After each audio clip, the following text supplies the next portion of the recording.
can you go in the Buffy chair? Down. Oh, who's a good Buffy?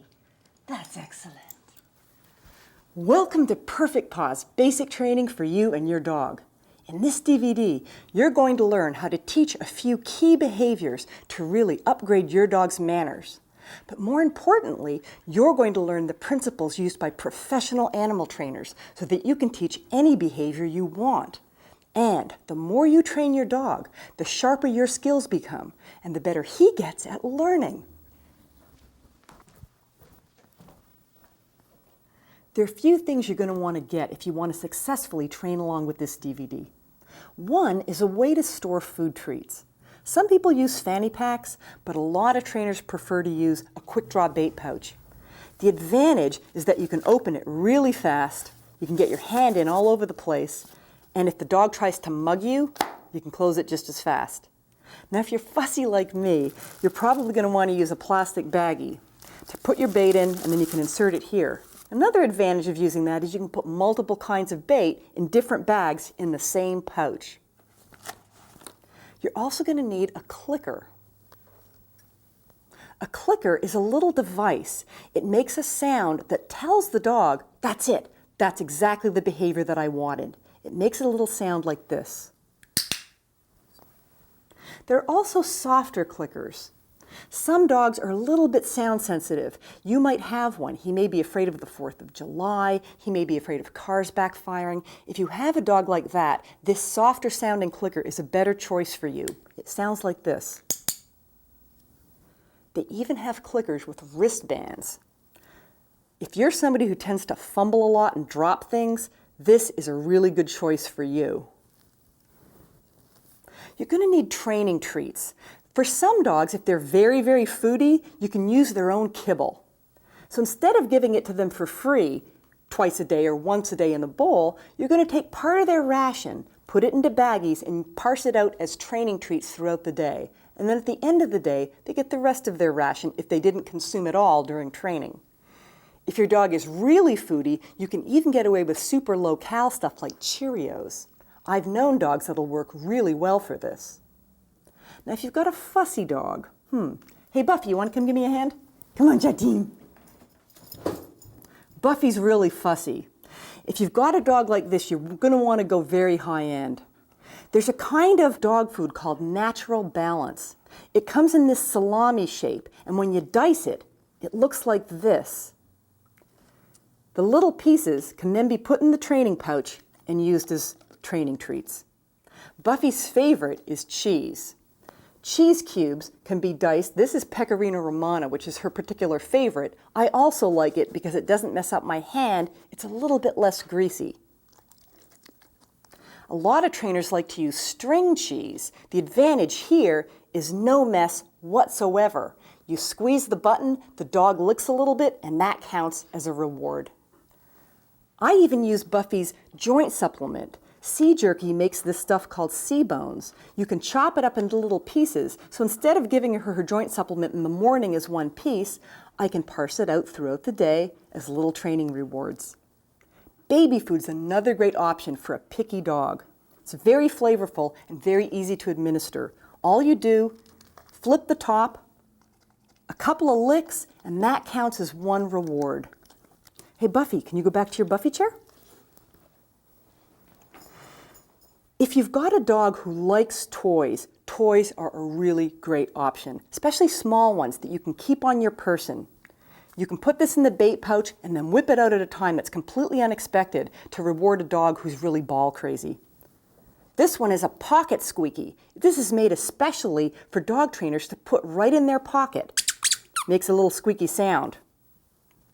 I bet you can come up with even more options because you know your dog best. So once you've thought about it, you'll have all kinds of rewards that you can use in your training. Good girl. This brings us to an important topic, motivation. If I were a friend of yours and I said, hey, sit on this chair and don't move for the next half hour, okay? You'd probably say, why? Now, what would you think if I got all bummed out? Gee, I thought you wanted to please me. Of course you want me, your friend, to be happy, but just taking orders that make no sense isn't part of the bargain. Same thing with dogs. Now what if I said to you, hey, I'll give you $5 if you sit in this chair for 2 minutes. Would you do it? You probably would. Now what about if I said, hey, I'll give you $5, sit in the chair nonstop for 6 hours. You'd probably pass. Now what if I then get all mystified and say, wow, I thought you liked money. You sat in the chair before. This is the economics of behavior. There are expensive behaviors for animals and cheaper ones. For expensive behaviors, payoffs have to be greater. For cheaper behaviors, payoffs can be smaller.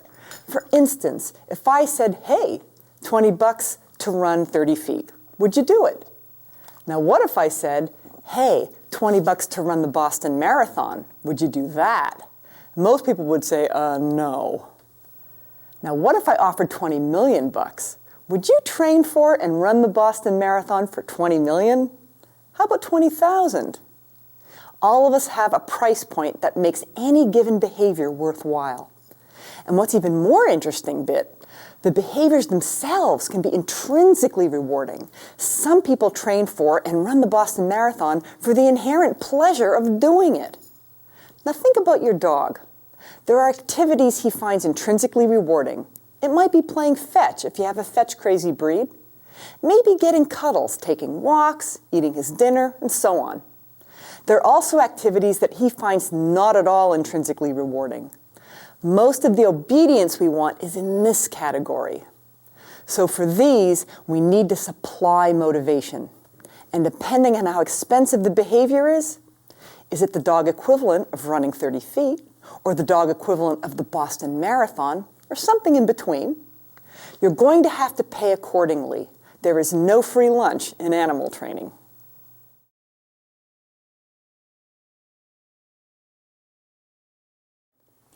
The critical difference between successful animal trainers and the general public is that animal trainers know that the first order of business is motivation.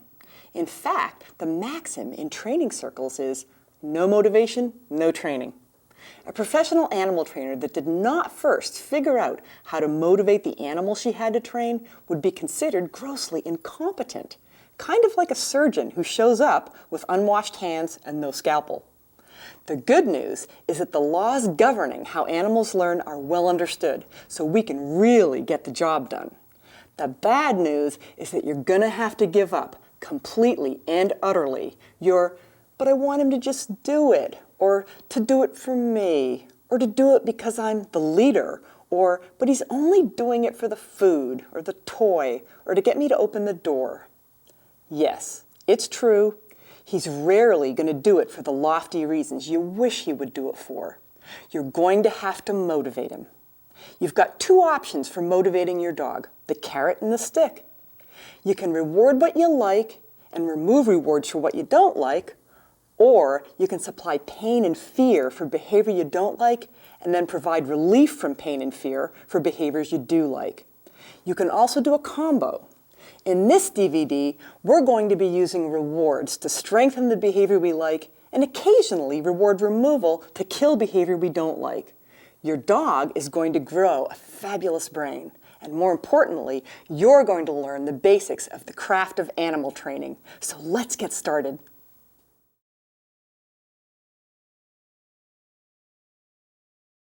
Sit and watch is an all-purpose behavior. Instead of constantly saying to Buffy, no, don't jump, no, don't visit that dog, no, don't do that, we just tell her to do a nice, polite behavior. Buffy, sit. And presto, we're out of all kinds of jams. Buffy can't be naughty because she's too busy being good. Our goal is that your dog will, as soon as he's asked, sit and make eye contact with you, even when there's some temptation nearby. The most important thing in all of animal training is to get the behavior and reward it.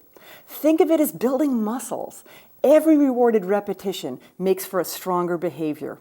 We're going to get the behavior by using what's called prompting, guiding and coaching the dog to do the behavior and then rewarding him when he does it. And then we fade our prompting so he's doing it on his own. Now, a very important point. No cues or commands at this stage. I don't want to hear sit, sit, sit, sit, sit. It actually dilutes your cue. So for now, focus on your mechanics. The mechanics for sit are really important to get maximum efficiency. From a stand position, you position something on the dog's nose and you rock slightly up and back. Not so far that they jump up, but far enough that they have to crane their neck. Watch again. Just over her head. It's much more comfortable for the dog to continue targeting the treat if she sits. It's just basic mechanics. To prompt the watch, I'm going to take it from her nose, just go right up to my eyes, good girl, and pay right there. We'll be using clickers in class because watch is such a quick behavior, and those are our mechanics. The first behavior we're going to work on is sit. And mechanically, the way I'd like you to think about it is not so much about the butt going down as the head going up. Okay? So if you watch, I've got a food target, which he's kind of nibbling, and if I move his head just up slightly, it'll be more comfortable for him to put his butt down if he wants to keep targeting. As soon as the butt goes down, I let him have it. I pay it. Okay, so we get him up again, and once again, there we go. And as soon as the butt is down, I pay him. So you can even let him nibble a little bit. Did anybody notice what I'm not saying? Said it. Yeah, I'm not giving the command. We don't want to name a behavior that's so weak and puny and fledgling. Until the behavior gets strong, we're not going to put a name on it. And so when you're practicing, I don't want to hear sit, sit, sit, sit, sit. That's very bad for the cause. So what I want you to do is spread out, start practicing, focus on your mechanics. You can praise them, but whatever you do, don't give a cue. Okay, so let's have some practice. Come on here. Here you go, Rocky. Rocky, sit, sit, sit.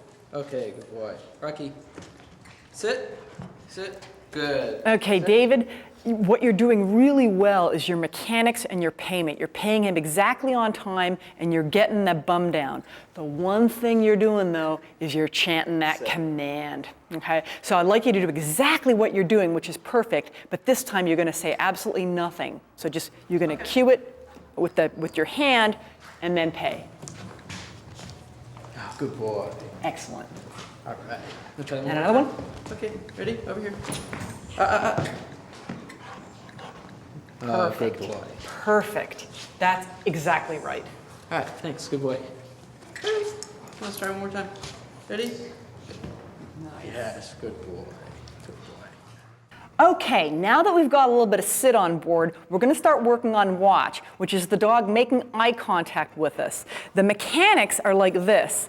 We start with it from his nose, a target up to my eyes, 1 second, and then I pay. For this, I need a clicker. The clicker marks the instant that he gets the behavior right.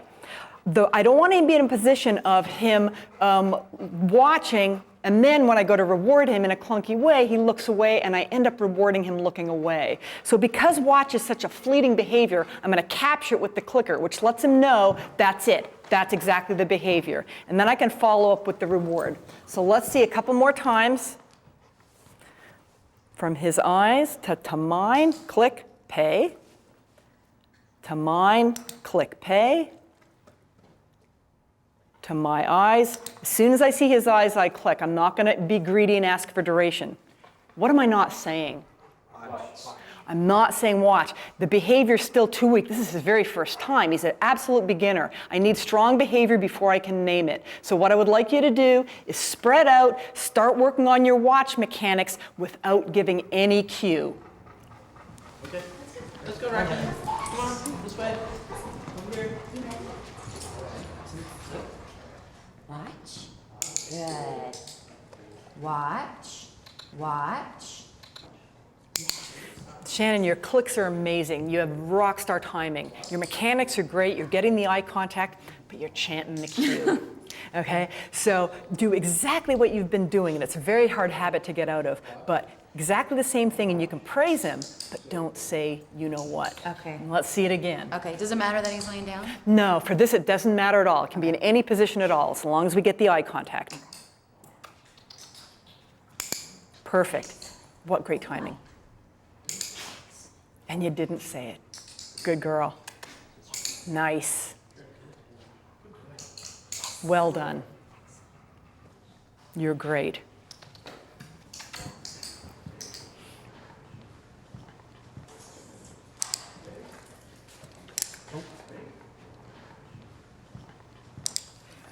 You've got great mechanics, okay? You're going dead from nose to eyes, and you're not chanting the cue, which is outstanding. But occasionally your clicks are a little bit slow. And even if they're a little bit slow, sometimes he happens to be going, what's over there, what's over there? He sees something interesting, and if you click at that instant, you're actually training in that behavior. So I'm gonna police you for your clicks. So let's get him into a sit. Okay. And pay that sit, because it's still pretty new. Boy. Good. Now, I want you to go from his nose to your eyes. You're gonna have your thumb right on the button, so you're ready to go. The instant you see his eyes, click, and then take your time and you can feed. Okay. Okay, so as soon as you see click, click, good. Same time as I did. And again. Yes, good boy. See his eyes, click, good. Dead on. Up, click, good. Good. And up, see his eyes, click, good. You're dead on. That's perfect. Your timing is absolutely perfect now. So you see one, as soon as you see the eyes, you hit the button. Got it. Okay, you're good to go. Thanks.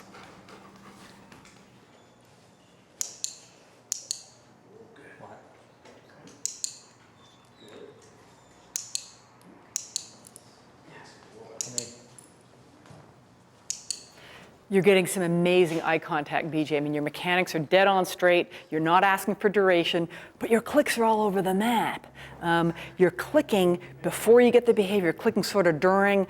So what we need to clean up here, this one thing, is that you're gonna click on the moment of eye contact only. So the click tells him that's it, rather than now please do something. So we're gonna click only on the eye contact. So I'd like you to get the eye contact. You're not gonna click until I say click. That's it. That's it. So soon when you see eyes, so from his nose, no click yet. Nothing, nothing, nothing, nothing. Eyes, click. That's it. You were faster than I was. And again, up, nothing, nothing. Got the behavior, click. Perfect. Okay, you're good to go. I'm going to come back and check on you a little bit later because I got to police this, but I'm going to check on others. You keep practicing. Only click when you got the eye contact. Okay. Great. I think he's got it.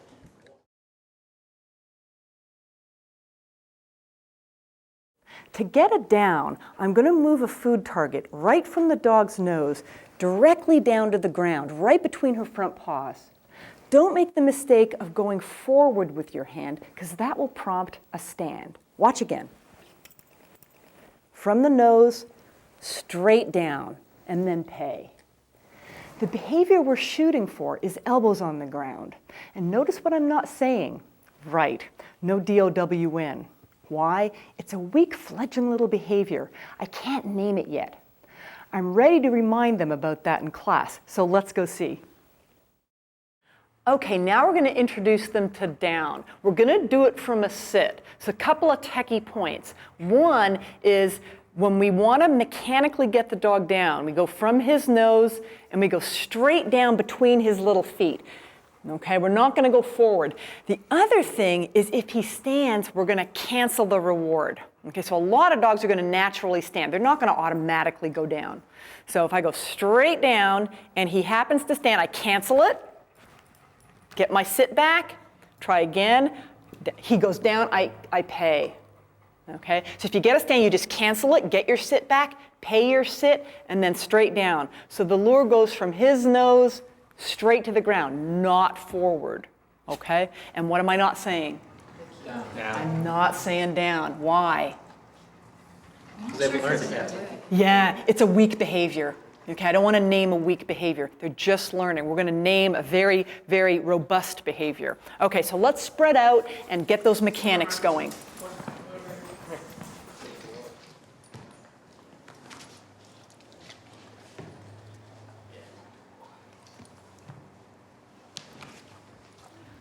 Wow, those downs are amazing. She's going bam, really, really quick, and your mechanics are great. The one thing that's happening though is you're not paying a down. You're paying her after she pops.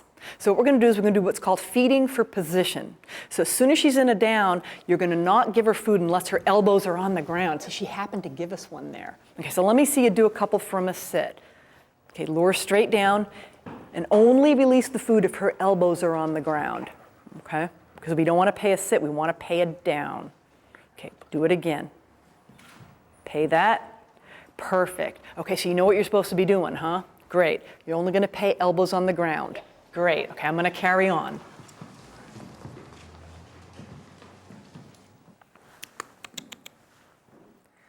This is Ika, and she's having a hard time getting her downs. Part of the problem is that she's a little dog, and it's just harder to do it with little dogs. The other part of the problem is that she pops her sits.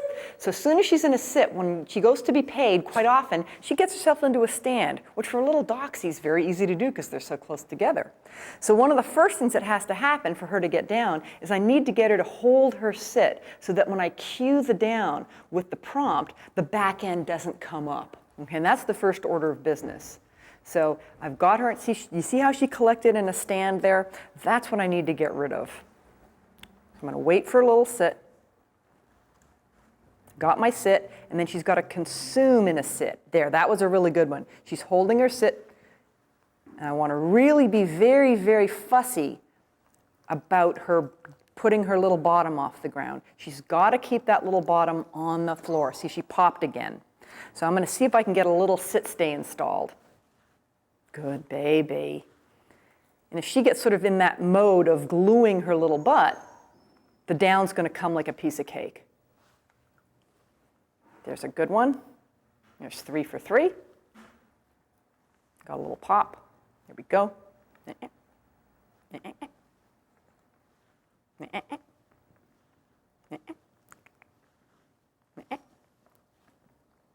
Good. She settled into that little sit. I want to pay that good.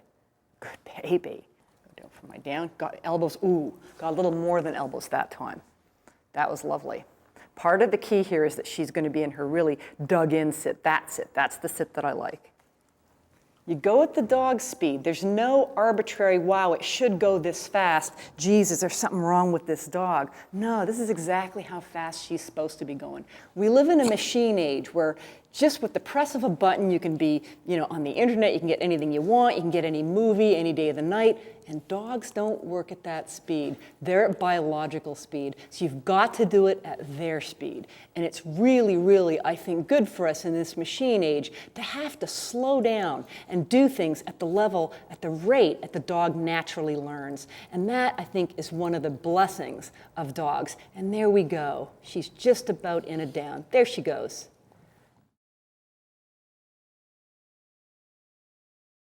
We're going to do a little bit of sit-stay, which is going to help the handlers to get their mechanics in order first. To get the sit-stay up and running, I'm going to play devil's advocate. He's in his sit.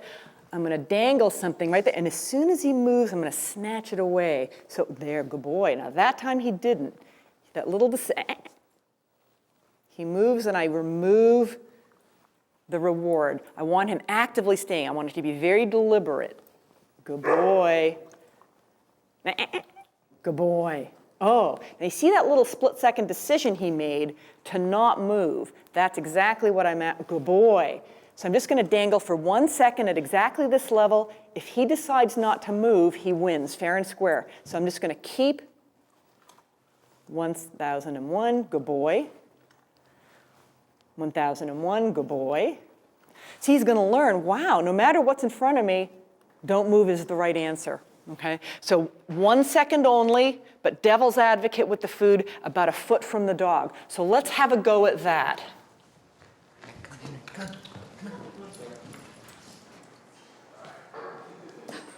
Too bad. Good, you paid your sit. Good boy.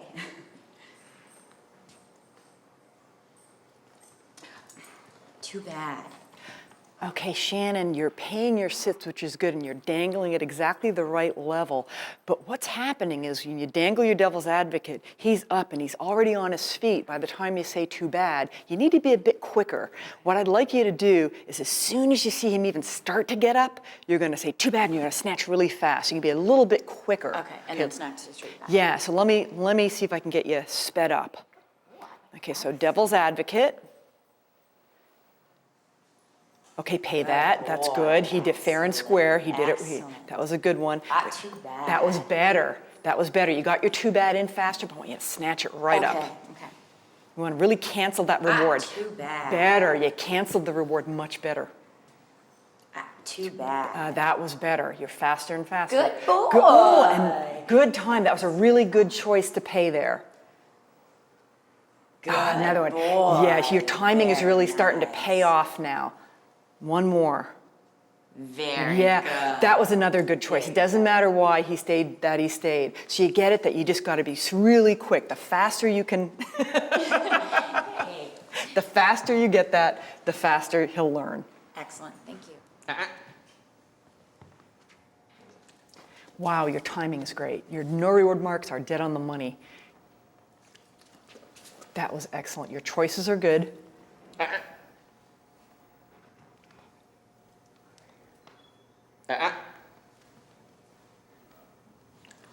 Is that okay that his leg's coming up? Yeah, the one leg will take. Okay. But if you see him sort of considering getting up, that's no good. Okay. Let's come back here. You're really quick. Oh. That's okay. Good, a little quicker. Thought police. You're going to be thought police if he even thinks about it. He was starting to come up. He was Okay. thinking about it. He had an impure thought. That's better. Very quick. Yes, good. Devil's advocate. That's right. Good. You were very quick that time. Yes, good. Very nice. Okay, devil's advocate. Yes. Yes. Okay, most of this is looking really fine. The one thing you've done a couple of times, although you're quick with your no reward marks, he gets it right, yes, and fair and square he made criteria, but when you go to feed, he's kind of getting in the stand to kind of meet you part way. And in fact, it means you're kind of rewarding the stand. So what I want you to do is feed more for position. So if he gets it, so if he gets one right, and then I go in, I can still cancel after the fact. Because he's getting up. He's getting up on the way. So if any point he gets up, I'm going to cancel, even if he technically did his 1 second fair and square. I've got to feed him in a sit.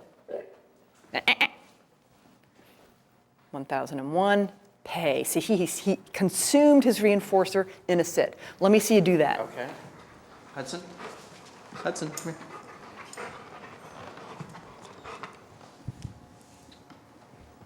A little slow. You go good. Now you saw when you fed him, his Still butt was on sitting. there. Yep. Okay, one more. Oh, thought police. Good. Good. And you fed him in a sit. Last one. Good. That's right. Get your sit back. Good one, and you fed him in a sit. So you were ready, and you were ready to cancel even if you said, "Wow, that's a good one." You cancel even if he had made his 1 second. Right. Great. Another nice one. Yeah, she's getting this gangbusters.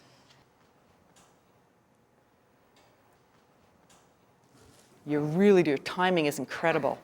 That's a nice no reward mark, very quick. Now, you know what that was? Did you see that time you held on a little too long?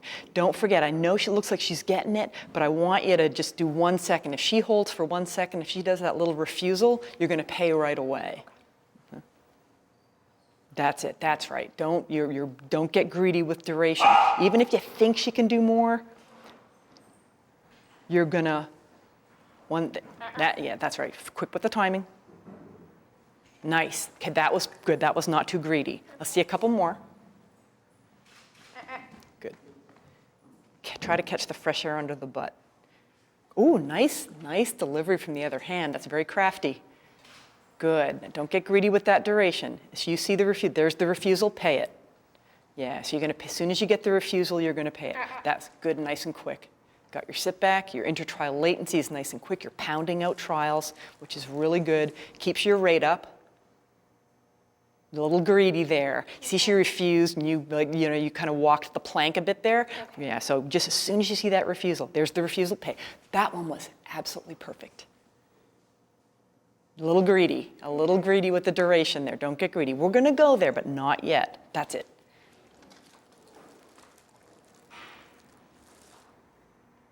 Perfect. Another perfect one. You're doing great. So you know to not get greedy. There's time for greed later, but not this lesson. Okay, you guys have done a great job. You've got 1 second in the bag and you're feeding for position. Now we're going to make it a little bit harder.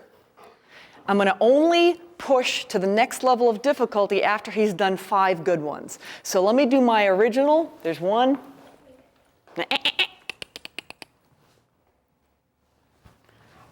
2. 3, 4, 5. 5. Now watch, I'm going to switch sides, brand new exercise. Okay, very important point about dogs when they're learning. Change the picture, it's brand new. So I have to redo the exercise, but notice he's going to get it faster. 2. He's going to say, oh, this is kind of like that other exercise. Good baby. 3, 4, 5. Okay, so now I'm going to make it harder by going lower. So it looks a little bit more like it's within his grasp. Good boy. 1. 2. Still doing just 1 second. This is a heavy distraction, so I don't want to do a lot of duration. Good baby. Okay, there's 5. Now I'm going to go to the floor. When I go to the floor, I got to make sure that he doesn't win. So if he breaks and gets the food, it's really bad for the cause. Okay, so I've got to make sure I protect it. Go baby. There's 1. Good boy. Thank you. 2. 3, 4. Good. Thank you. 5. Good. Now he's done the floor. Now I'm going to try for some durations. Instead of doing 1 second, now I'm going to try 3. Let's see if he can do that. So 3 seconds on the floor. 1, 2, 3. Winner. 1 for 1. 1, 2, 3. There's 2 for 2. 1, 2, 3. Okay, so this is what I want you guys to do. You're going to switch sides, make sure you can do both the right and the left side. Then you're going to go lower. Then you're going to go to the floor for 1 second, and then to the floor for 3 seconds, in that order. But don't go to the next level until a dog has done 5 correctly, okay? So let's give it a go. All right. Come here. There you go. Good job. So 2, ready? 1. David, you have the most amazing timing ever, and that's why he's getting this. In spite of the fact that he's a super, super motivated dog, he's nailing this exercise because your timing's so good. Down. Your clicks are always before your feeds. It's wonderful. 1, 2, 3. There's just one thing I can do to make you more efficient, and that's to get you a little more systematic. You're a little bit all over the map. You're doing one trial here of this, one trial here of that. It's actually more efficient to do a set of 5, one level. So you bang out, because your intertrial latency is so good, to bang out 5 at one sort of exercise, be it the 3 seconds or what have you. Bang out 5 before you go to the next one.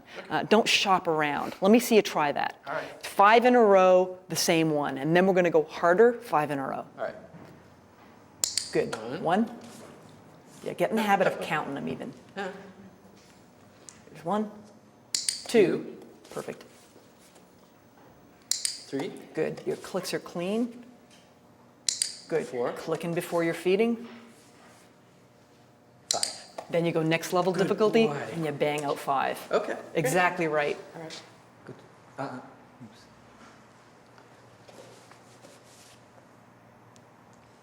Okay, BJ, he's staying, and you're paying a stay, and you're feeding for position, but it's kind of a faux stay because you're not really playing devil's advocate. You're a little bit high with the food. He kind of knows he can't get it anyway. So what we're going to do, I want you to go a little bit lower because we're training quickly. We can afford some trial and error. Okay. So we're actually going to put it down to the point where he's probably going to make the error so we can do our little grab away. So Okay. let's have you put it a little bit lower and be ready to pull. And pull it up. Or, yeah, if he thinks about moving. Okay, and down. And pay that. There we go, perfect. You pay a little long there.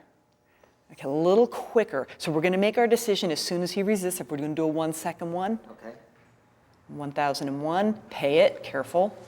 And if you see fresh air under his butt, that's exactly when you're gonna pull. Okay.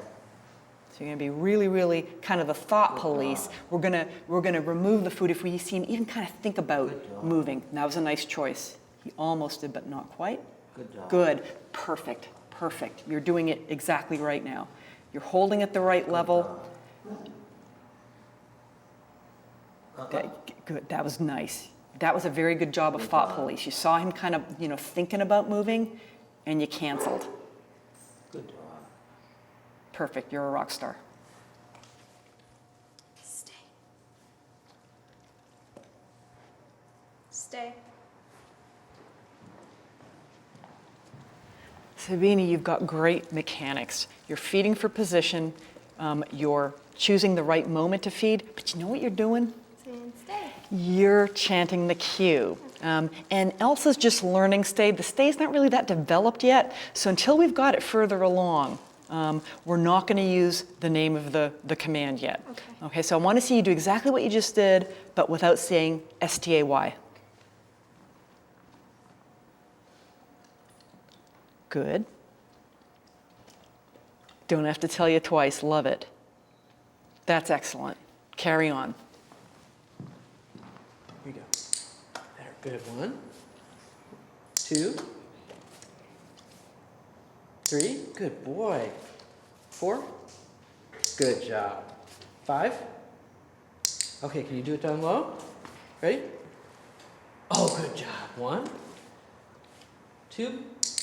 Excellent. David, I have to tell you, you're a machine. 3. The highest compliment you can give a trainer's a machine.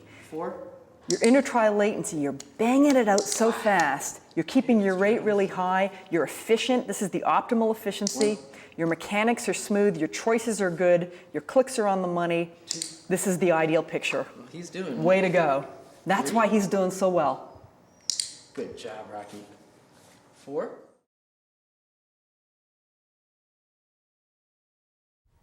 Coming when called is one of the most misunderstood and mangled things in dog training. Dogs are not born understanding that come means that they should approach you now. Sometimes when we call them, they happen to do it, and we make a critical thinking error. We assume the dog gets it, but he did it out of dumb luck. There was no learning. Or worse, if when he comes, nothing much good happens or something not so good happens, he learns the behavior didn't work for him, so now he's less likely to do it next time.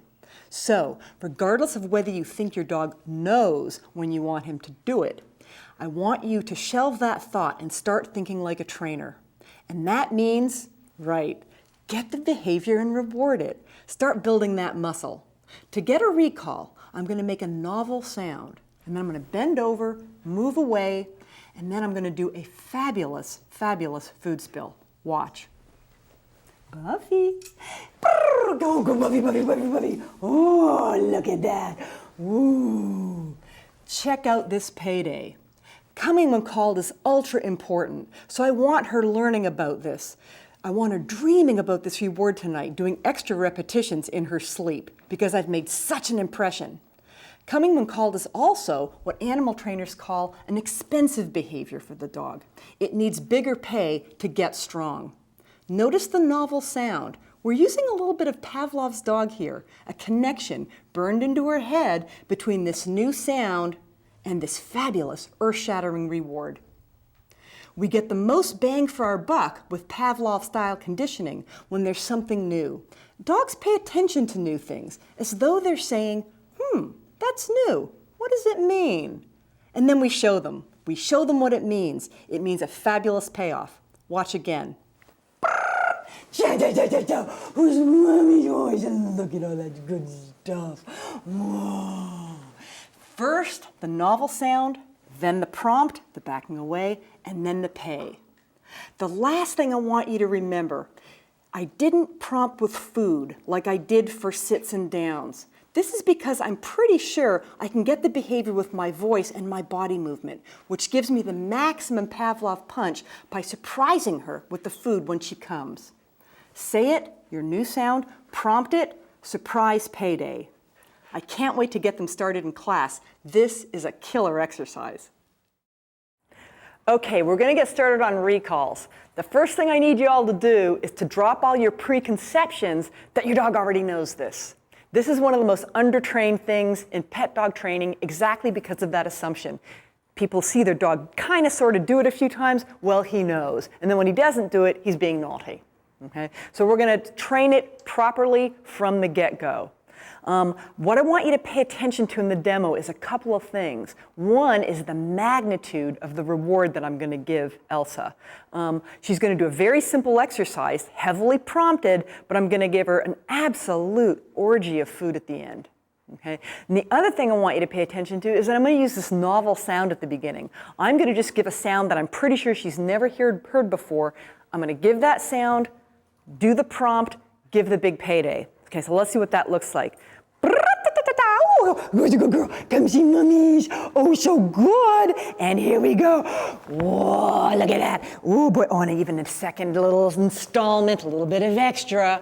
Oh, it's so good. See, so she's getting sort of, I'm just making this huge impression. You know, wow, that's incredible. I don't usually get that. The other thing I'm going to get out of this is a little bit of Pavlov's dog. That novel sound that she's never heard before, she heard it, and she's sort of like she thought, that's a new sound, what does that mean? Boom. And then I defined it for her. That's what this means. And so ultimately, when we use that as our cue, we're going to have jump started. So watch again. Sequence is very important. Novel sound first, then the prompt. And the prompt in this case is some happy talk and some backing away, a little bit of crouching over, and then the heavy reward.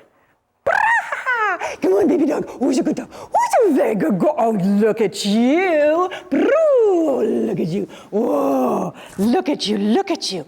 Oh, pay. And she gets this massive reward. Okay? So when you go off to practice now, I want you to just do it twice, at maximum 3 times, but look how much you're going to give. Okay, so the sequence, novel sound, prompt the dog to approach. It can just be a few feet. And then massive payoff. Okay, guys, let's get going. All right. Good boy. Good boy. Craig, your prompting was excellent. You got a nice recall, but your reward was a little bit on the stingy side. Wow, that was a lot more than I usually give him. Really? I know it can seem like, boy, that was an awful lot compared to the way we normally train. Do you think I could get you to give a lot more? I can. The vet said that I really have to keep his weight down, so I'm kind of worried about that. That is important. So because of the importance of the recall, however, I think the best compromise is to give the big rewards early on in this process, and then compensate by cutting back on his usual ration. When I cut back, though, isn't he not going to do it anymore because he's going to get used to this big? Eventually, it is the case that eventually this is going to end up on a normal reward regime.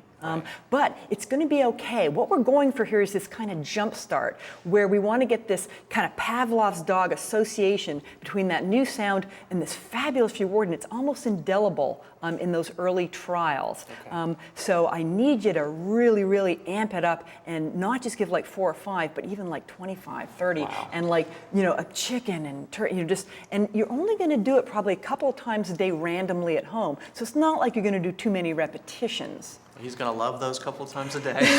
So do you think, have I sold you? All right, I'll give it a try. That's great.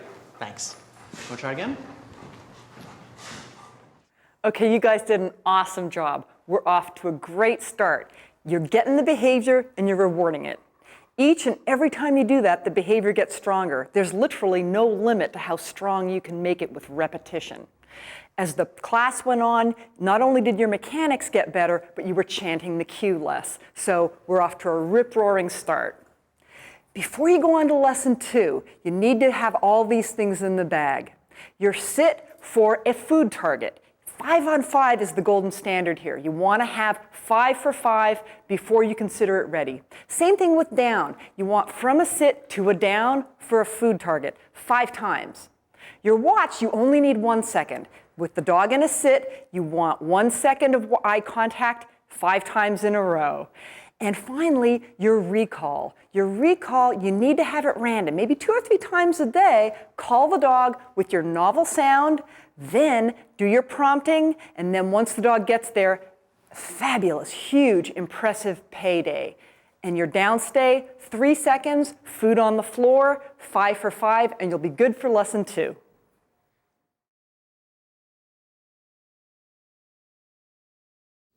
Yesterday, we prompted heavily and paid every time. Today, we're still going to pay every time, but we're going to reduce our prompts. This is called fading. We need to be sure the new exercise isn't too difficult, so to give us a gauge, we're going to train in sets of 5 and keep track of how many right she gets out of 5. I have nothing in my hand this time, but I need to pay every time, so I'm going to load 5 treats into my other hand, which I'll put behind my back. Buffy chow. Chow down. Good Buffy. Here's 1 for 1. Good Buffy. Come here, sweetums. 2 for 2. Come here, sweetie. Cha, cha, cha. Come on, Buzz. Come on, my darling. It's 3 for 3. Come on, baby. Come on, my love. Come on, sweetness. There we go. 4 for 4. Come here, sweetie. Buffy chow. Come on, my love. And 5 for 5. Buffy's 5 for 5 with an empty hand signal suggests that she's becoming what trainers call fluent at this level. It means I could now go to the next level of difficulty. If she had gotten 3 or 4 out of 5, I would stick. I would keep doing sets of 5 at this level until she was 5 out of 5. Now, if she had gotten only 1 or 2 out of 5, I would drop back to the previous exercise from lesson 1 and practice 5 more of those. So from now on, we train in sets of 5 repetitions, we push on 5 for 5, we stick on 3 or 4 for 5, and we drop on 2 or fewer for 5.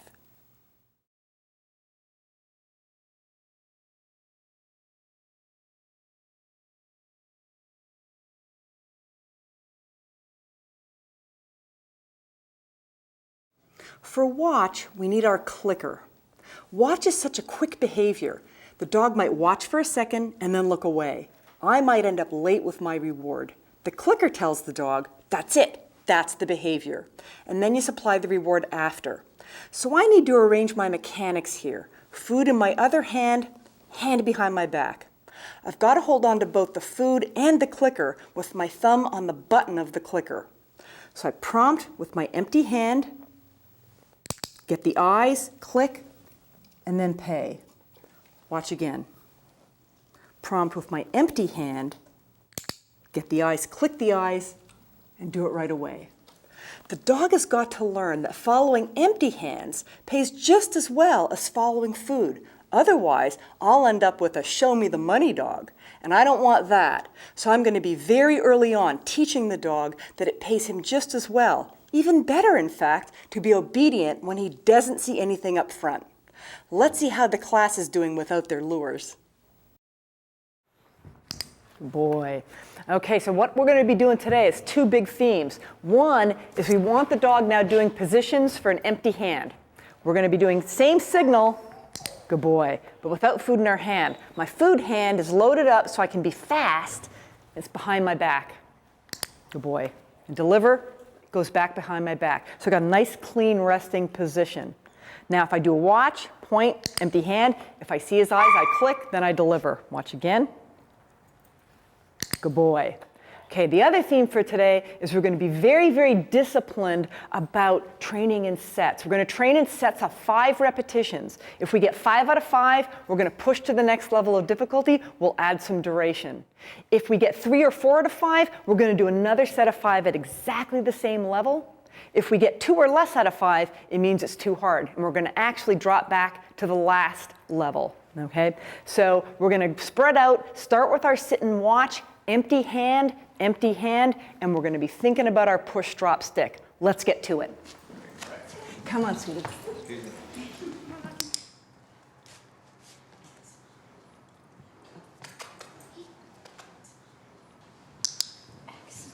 How's it going? It just feels like an awful lot, like the leash and the clicker and the treats and... It is an awful lot. But the order of events does matter. If you want to be an efficient animal trainer, the order of how you do things matters. And sometimes when it gets to be a lot of things to do and you're multitasking, it can help to practice without the dog. So we're going to walk you through what you need to do for your watch. So let me just hold on to him, and we're just going to kind of do it, and then we're going to phase the dog back in. Okay, so what I want you to do first is cue your watch. So just cue it, pretend the dog is there. Do your cue, empty-handed, click, deliver. Yeah, so now you got to think about how you're going to do that. So if you're going to deliver with your left hand, you're going to have your clicker in your right hand, or vice versa. So we want to get that standardized. There we go. Okay, so cue, click, deliver. Good.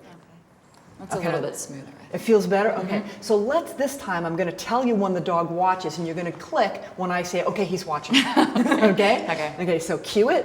Okay. He watched. Perfect timing. Nice. And then you deliver. Okay.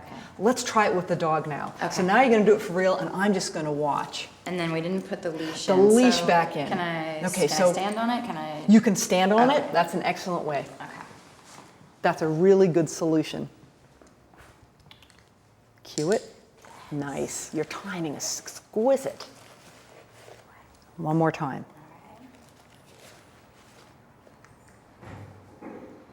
Cue it. Good. Perfect.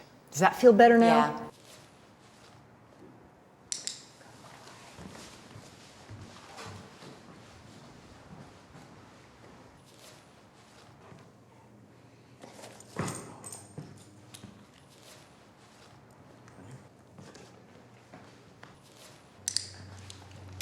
What's going on there, Craig? Well, he knows the tree's behind me, so he keeps trying to go behind me. Scooting. Okay. Yeah. Very simple solution. We're going to add the sit-stay back in. Okay. So let's do a couple. We'll get your hand in your set position behind your back. Load your hand, your treat hand, behind your back. Get him. Now let's wait. Get him to sit. It's okay. Yeah, I know. Okay, let's get a sit. There we go. Pay that sit. Boy. Now back behind your back. Pay that stay. Okay.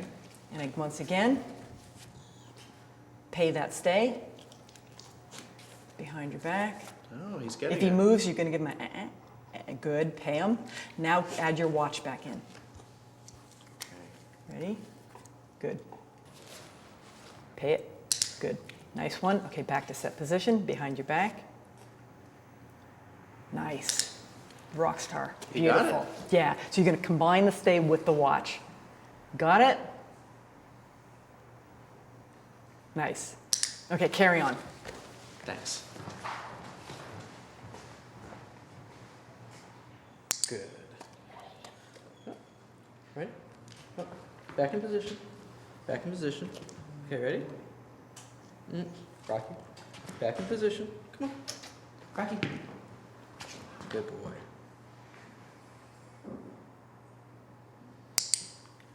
Okay.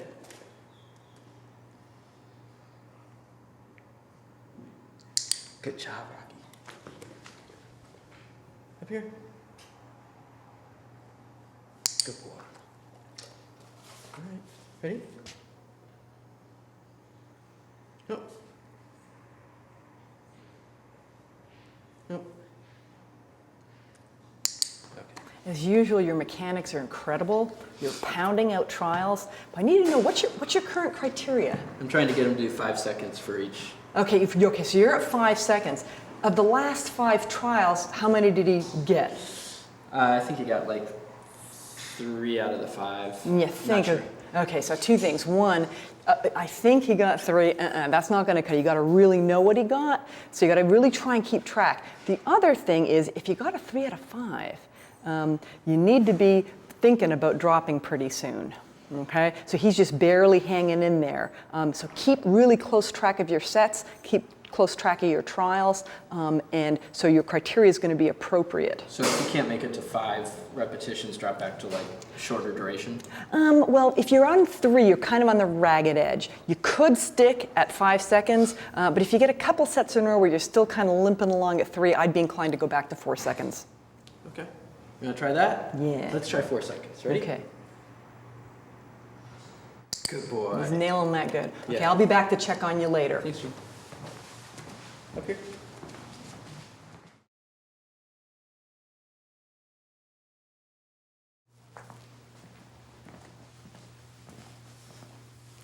Excellent. Here's what we're shooting for today. Walking around the dog while he's in his downstay. This teaches her that even though I'm moving, she shouldn't move. What we're going to teach is 1 step at a time, like this. 1 for 1. There's 2 for 2. 3 for 3. 4 for 4. And 5 for 5. I can push to 2 steps. 1, 2. 1 for 1. And so on. I only push to the next level, adding 1 step in my walk around when she's 5 for 5 at the current step. Let's go to class. Good boy. So I pay my down. Now warm up my stay from last time. And I'm going to only push on 5 in a row. 1. If I get 2. 3. 4. 5. That's a push. The new criteria is I'm going to try to move around him like he's the center of a clock. And I'm at 6 o'clock. There's 2. But I'm only going to do it in 1 step increments. So I'm 2 for 3. There's 3 for 4. 4 for 5, that's a stick. So I do the same thing again. 1 for 1. Notice how fast I'm training. 2 for 2. I'm not taking coffee breaks. I'm not messing around. I'm just getting the job done. 4 for 4. 5 for 5. That's a push. What am I going to push to? 2 steps. 2 steps. If I nail 2 steps, where am I going? 3 steps. And so on.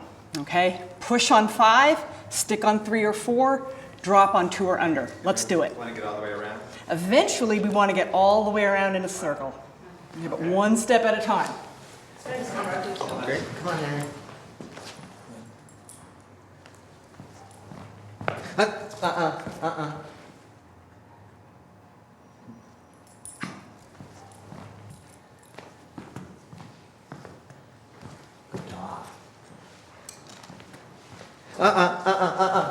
Okay, guys, what's going on here? It looks like you're needing to drop.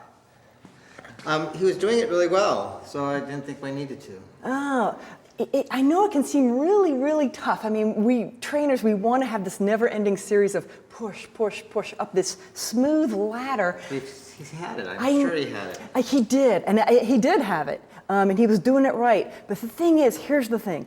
If then he doesn't have it, we have to drop. We have to kind of bite the bullet and drop, even if you think, geez, I know he's got it. That's part of being a good animal trainer, is you train how he is right now. So even if you saw it like a never-ending series of perfection, and then he dropped, he needs a drop. He needs that drop for whatever reason, and we may never know why. Okay? So if you're getting 2 for 5, that's an automatic drop, regardless of what is going on in your head about what he should be doing. Okay. Okay? So we're going to use push drop stick absolutely in a disciplined manner, slavishly. You're only going to push if you got a 5 on 5. If you got the 3 or 4, you're going to stick. If you get that 2, you're going to drop no matter what. So try not to argue with yourself. Do you think you can do that? Yeah.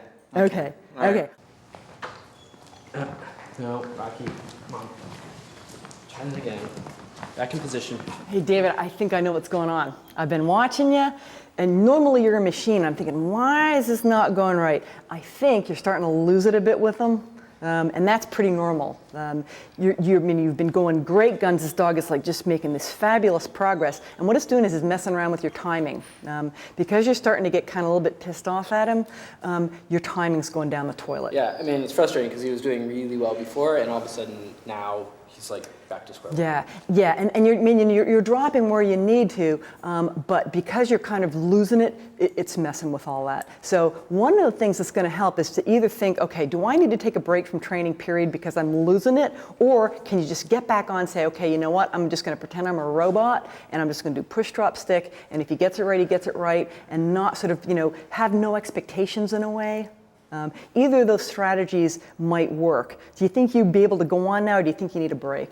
I think probably a short break, and then we'd be fine and like back to the way we were. Okay, good. You think you can stick to the push drop stick? Absolutely. Yeah, and you think about your timing. I'll do that. You want you to be back to the machine that you are? Yeah. We Brilliant. Can do Okay, that. great. All right, thanks, Dean. Okay, buddy. Let's take a short break. Okay.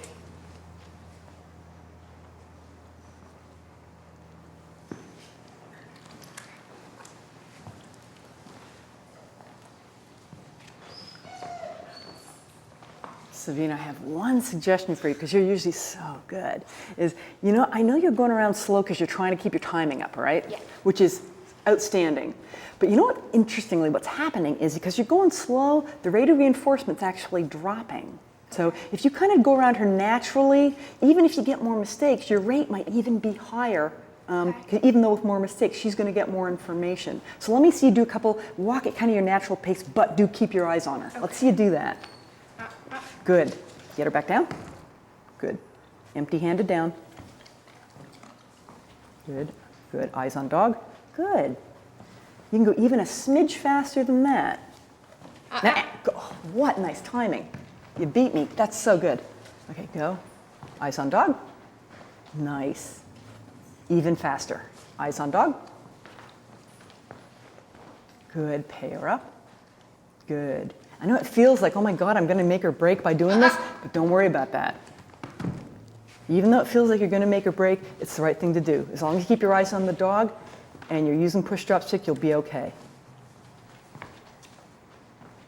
Excellent. Does that feel okay now? Yeah. Okay, so carry on like that. As long as you keep your eyes on the dog, you're going to be good. Okay, you guys are a class of machines. Most of you have got the walk around or nearly there. Hudson's got, good boy. He's got it. So once you've got 5 for 5 all the way around, next step is you're going to start the new direction one step at a time. And once you've got all the way around the other direction, then you're going to do both directions, one reward at the end. Okay? And that's going to be your homework. So before we can go to lesson 3 on this, you need double walk around for one reward, 5 for 5, no mistakes. And you're going to get there one step at a time. Okay? So we better get cracking on this because we got a lot more work on downstay. Let's go. All right. Come on, Henry.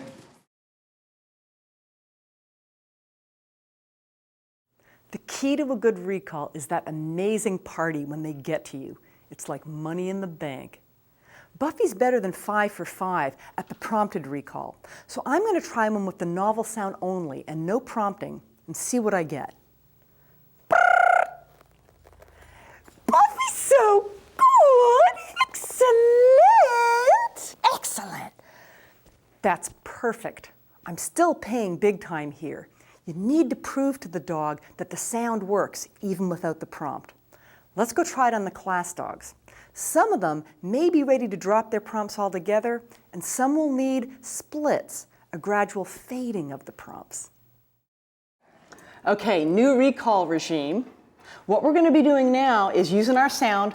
Our Pavlov moment has passed. Either we got our bang for our buck or we didn't. So now we're going to move on to training in sets of 5. We're going to give a more generous than average reward because it's recalls and it's so important. But now, because we're going to be banging out more repetitions, we can't afford to give them, massive payloads. Okay. So what I'm going to do now is, aside from the smaller payload, is I'm going to try and use just my sound and only a back away prompt. So I'm getting rid of any food lure. I'm getting rid of any sounds. I'm getting rid of bending over. So it looks like this. His sound is, and then I just back. He did it, and so I pay heavy. Okay, heavy but not as heavy as before, and I'm going to bang out 5. So that would be a 1 for 1. He approached me on the sound. Okay, I back away. He comes. I pay. There would be 2 for 2. If I gave the sound and he kind of wandered off, and let's say I ended up with a 3 for 5, what would I do? Stick, which means I'd bang out another set of 5. Let's say he got 1 for 5. Drop. I'm going to drop. What would I drop to? More lowering, more prompting. More prompting. I'd add back in maybe some diggy-diggy-diggy-diggy-diggy. I'd add back in some prompting. That would be my drop. Okay? So I'm not going to push until I've got 5 for 5, and that'll be lesson 3. So let's see if you guys can get decent looking recalls for smaller pay, just your sound, followed by the back away. You got it? Yep. Let's do it. All right. Come on, let's go.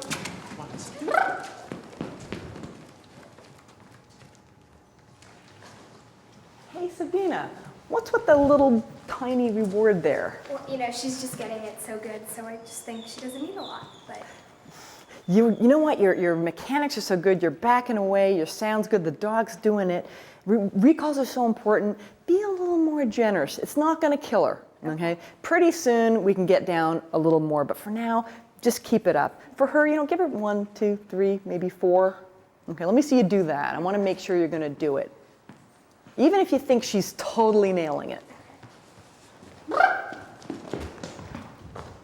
And much nicer, yes. That does make a difference. Okay, so I want you to carry on at least 3 or 4 pieces. Good. Okay, guys, great day. A lot of you, your no reward marks are quick like bunnies. You're catching them just as they start to break. Many of you have even already got a walk around stay double, which is outstanding. That's what you're going to need before you go to lesson 3.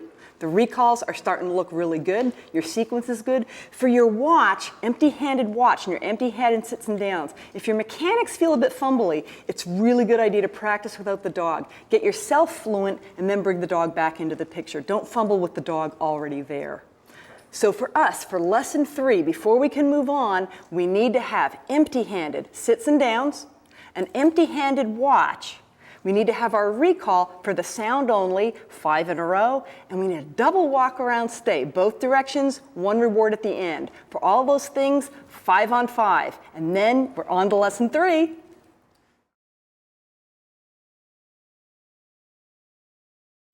David Premack is a psychologist who formalized Grandma's rule. If you eat your broccoli, you can have your ice cream. Notice the order: broccoli first, then ice cream. The stay exercise with the dangled food is very Premacky. The stay is the broccoli, and eating the treat is the ice cream. If he tries to cut out the broccoli to go straight to the treat, no dice. Think about it. For a dog to not move towards something in order to get it is very weird physics indeed. Part of good dog training is teaching the dog that weird physics are in operation. And in this next exercise, he's going to learn that the best way to get something is to look away from it. Okay, I'm going to warm her up with a few exercises from yesterday and then get on to the new one. Buffy.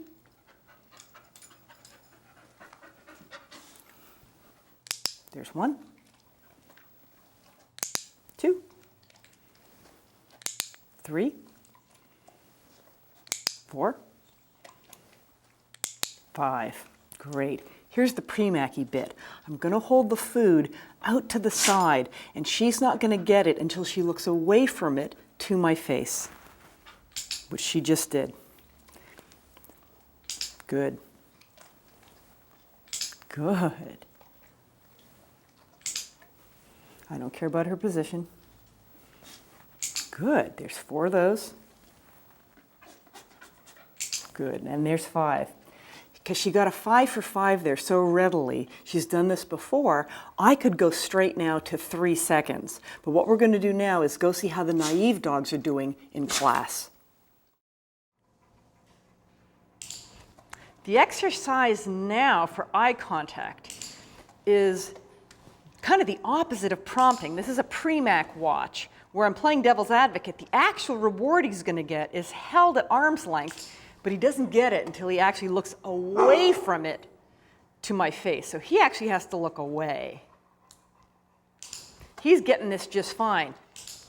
Okay? The keys to this exercise I want you to notice, one are, I've got my finger actually right on the button because there's quite a good chance that he's going to look and then look away right away. And I can't miss that. So I've got to be like almost like on double espressos with my finger on the button so I can't miss it. The other thing I'd like you to notice is very still body. I'm standing here, I'm like a statue. When I click, that's all that happens. I'm not going to go in with the food until I click. The click buys me all the time in the world.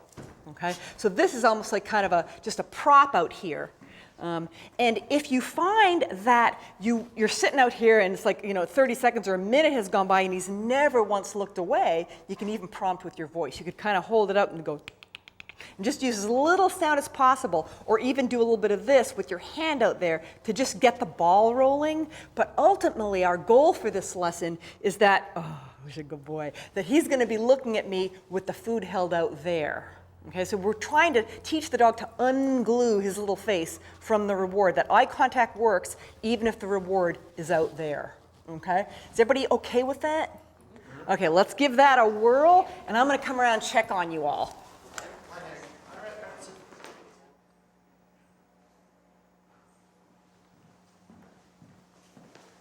Hey Shannon, how's he doing? Well, I kind of went to sleep on the job here. Oh, really? So what are you getting for 5 here? Well, before on just the eye contact, Yeah. I was getting 5 out of 5. So blank hand here? Yeah. 5 on 5? Yeah. When you And went to the side, now I was just staring at this. I maybe got 1 out of 5. maybe 1? Okay, so you sounds like you need a split. Okay. Let's try for something in between. Okay. Why don't we try, you put your hand out to the side, Okay. but coax him with your voice, and have your finger on the button. As soon as you get eye contact with your voice, feed him, and then you can feed him from either hand, it doesn't matter. Okay. So let's try, let's Okay. see if he can do that. If you can do that, then we can go to the next. Okay. Wake up. Give him some, that's right. Good. Good. Very good. Again, this time try with just your voice only. Good, click. Excellent. Good, nice, good click. And can I say watch, or should I give him a cue? Okay. No cue yet. Let's right. hold it right out here. Good boy. Perfect click. That was an Excellent. outstanding click. You were quick like a bunny there. Okay, get him with your voice. Get him with your voice. Yay, good Your boy. clicks are just killer. Excellent. Okay, one more. Get your voice. Use your voice. That's it. Good boy. Nice. Excellent. Nice. And I like the varying where sometimes he's getting there, sometimes he's getting there. That's outstanding. Do that exactly like that with your voice. Do another set of 5. Okay. Then try the silent one again. Okay. And if that doesn't go well, I'll come back and fix it. Okay. Okay, Thanks. great.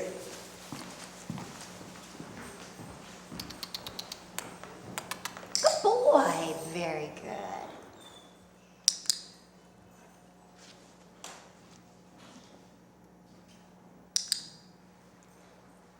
I love the split you're doing where you're doing the hand signal, but the pre-mac out to the side, and half your clicks are on the money, the other half are a smidge late.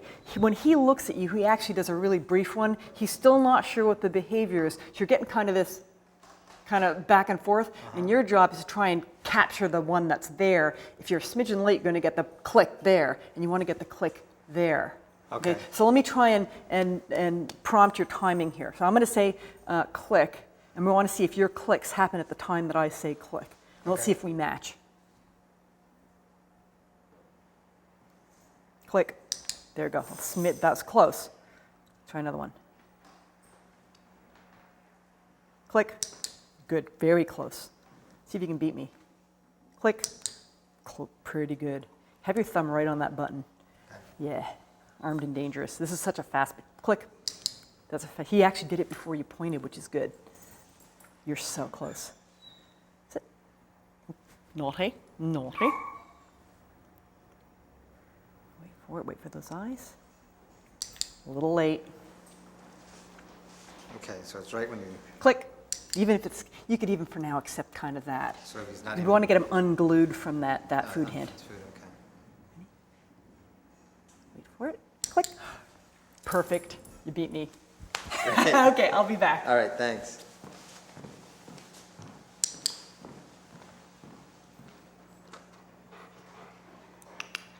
Yes, good boy. Good dog. Good boy. Craig, I'm spying. Your boy. clicks are unbelievable. And Thanks. you're so on the money. Just unbelievable. So how's he doing? What I see your criteria is that you got the food out and you're going for just a glance of half a second, and you're doing the smallest vocal prompt to just get the behavior. Is that what you're actually clicking? That's right. Good, He's 'cause doing great. That's what I'm seeing. Okay, so where are you for 5? We're ready to move on. He's doing really well. Oh, how many? It was a 4 or 5. What do you mean by ready? Well, I haven't really counted, but he's really doing it. So I can we're ready see to. he's really good, but I really want you to keep count. I can't Systematic really- is better. Yeah, I hear you. I can't count and do the mechanics at the same I time. gotcha. Okay, okay. Let's do one brief one where I count for you. I want you to get in the habit of, because your timing is probably getting second nature. If it's as good as Okay. it looks, I bet you can count, and it'll become more second nature if you make yourself do it. Okay, Okay, let's let's give it a try. Good. Nice cancellation for him moving, by the way. Good. Killer. 1. 1 for 1.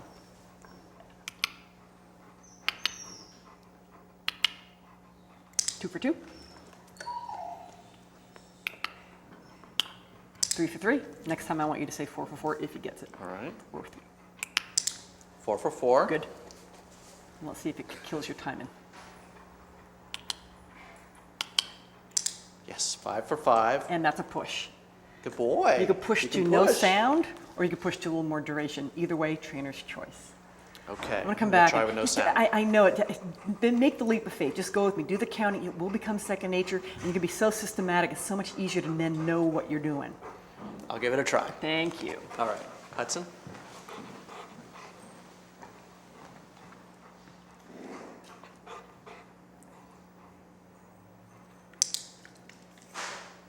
One for 1.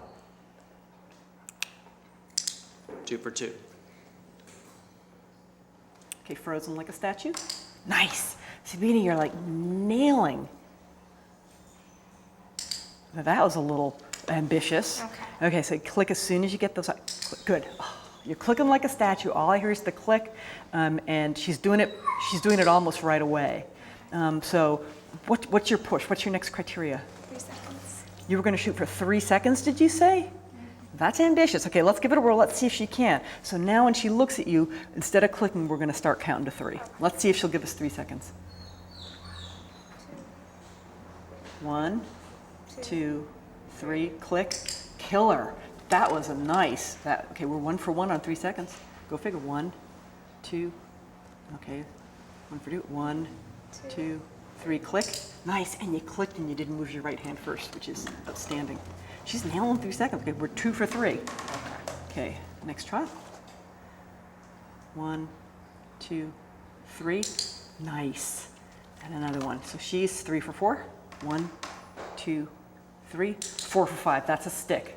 So as soon as you get a stick on that, so if you get a push, you get 5 for 5 on your next set, try 5 seconds. Okay, great. I'll be back.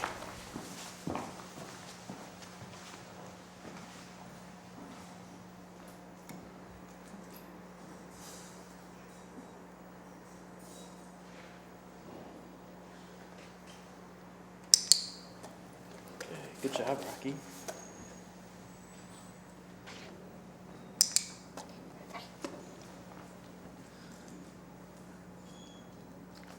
Back in position.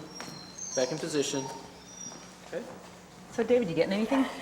Well, I was getting some good eye contact, but he's been breaking the sit.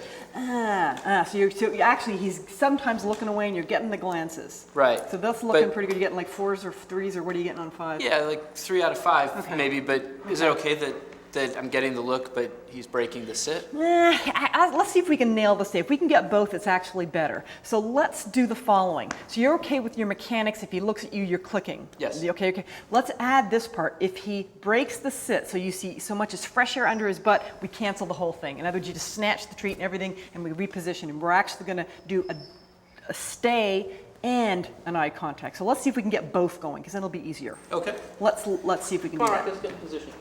Ready? Okay, so if he Good breaks boy. his stay, I'll just prompt you through it. Okay, good, waiting for eyes, we're waiting for the eyes, waiting for eyes, waiting for eyes.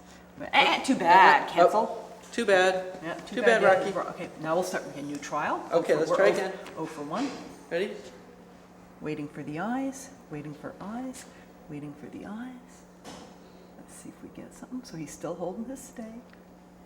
Click. Good Nice. boy. Nice, okay, there's 1 Very for good. 2. Let's do one more. Okay. One Try for again? 2. Okay, here we go. Almost had it.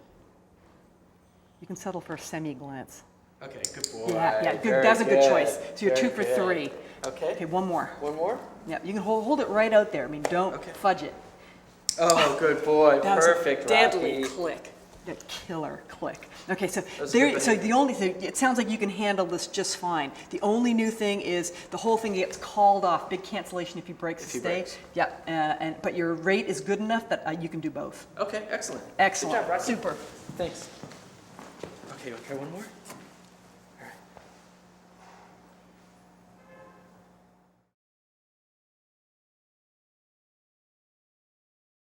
Today, we're going to pile distractions onto our downstay to make it bomb-proof. No matter what happens, the right answer for the dog is always stay down. So Buffy, can you go to your Buffy mat? Good Buffy. So first distraction. A little bit of movement, she's good. 1 for 1. We did the food in the last lesson. And so now I'm going to try things that are kind of just moving and enticing. These moving objects are in preparation for the next distraction, which is going to be real dogs. Go, and there's a 5 for 5. We're on to the ball. Here we go. There's a 1 for 1. And that was going to simulate a moving object. There's a 2 for 2. She's really on today. 3 for 3.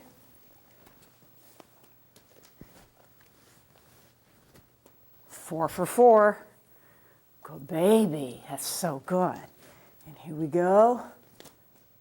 5 for 5. Let me try a sound. This is Mr. Talking Weasel, one of her favorites. What a good Buffy. 1 for 1. 2 for 2. And so on. The terminal behavior for this lesson is that no matter what you do, throwing things around, moving things around, the dog stays put on the mat for 5 for 5. Let's go see how they're doing in class, the dogs who have never done this before. Okay, so here I am. Make sure I can get my walk around stay. Okay, so Hudson is 5 for 5 on his walk around stay. So now I'm going to start piling on distractions. He's got to stay no matter what I do. Let me start easy. Good. 1 for 1. 2 for 2. Notice how fast I'm punching out the trials. No coffee breaks here. 5 for 5. Now I'm going to drop it. Because I'm dropping it, if he's fast, he can win. So if you're going to play chicken with dogs, make sure you win. So I'm going to be really, really aware that I'm on my game here. Good. See, the clear refusal is what we're paying. 1 second of clear refusal, and we pay. Who's that good boy? 2 for 2. Good boy. And there's a 5 for 5. We're going to go to the weasel. Oh, ooh.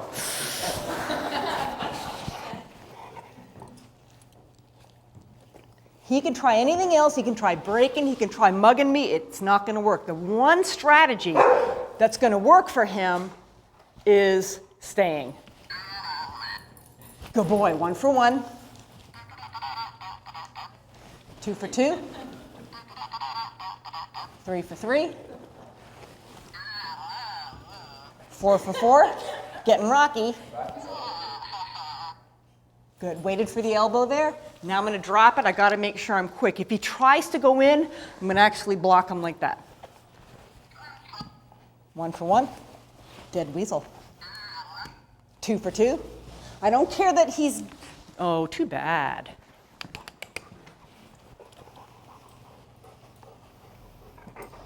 He can try all that other stuff, it's just not gonna work.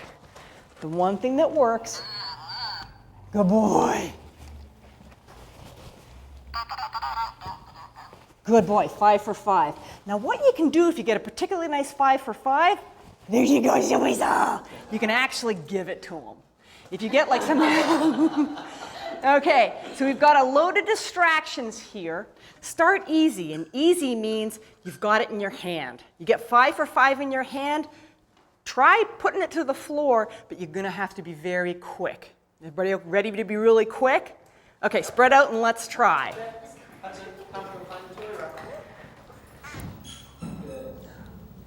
You can practice your downstay without a mat, as the students in the class do, or you can incorporate a mat, which will become a handy target in a certain spot in your home.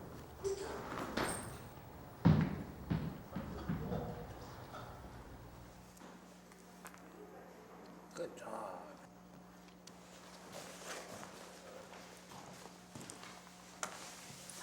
Wow, that's quick. Nice job. Good job. Good save. He's keener for the food than for the toys. This is looking really Yeah. good. I'm just going to make sure your timing's good here in case he breaks, that you catch him. Good job. Wow. Wow. You're doing a really good job of keeping your eyes on the dog, so if he were to break, you'd be quick. Good job. Yeah, this is so about focus. I don't know if I can improve you here. You See played one really more? well today. Good job. Great. Okay, I'm out of here.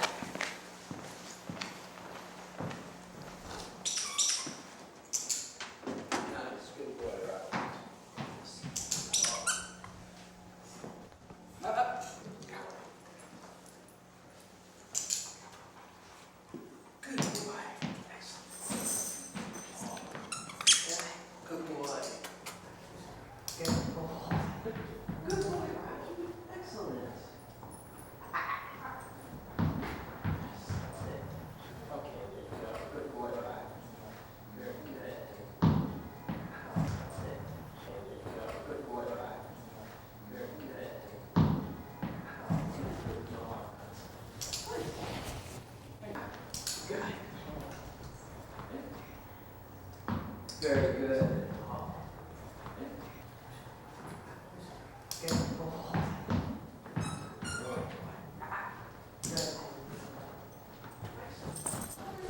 Okay, trainers, can you guys all assemble for a second? I just want to give you some feedback because I'm so incredibly blown away by how you're all performing. This exercise is about two things. It's about mechanics and it's about choices. BJ, your choices. It was really apparent that Henry was not that distracted by toys, and so you switched to food spills, which for him is more distracting. That was an unbelievably good choice. Sabina, same thing. She wasn't that interested in the toys, and so you did your set, you pushed, you added a walk around, you added the toys and some food spills, and your dog was successful, so you were making good decisions all along. David, your timing, it just makes me just want to weep with joy. Your clicks have always been on the money, your intertrial is good, but your no reward marks are also quick. You're catching him just as he's thinking about moving. I don't think I saw him beat you once. Shannon, same thing. There's no way this dog was going to win. In spite of your little food farm around him, it was very clear that he was aware his best strategy was to not move. Outstanding. Craig, the choices you were making, just that instant that you were catching of refusal. You'd bounce the ball. He was clearly very distracted by the ball. You saw the clear refusal. You grabbed it. You didn't push for duration, but you waited for the refusal. Just an unbelievably good choice.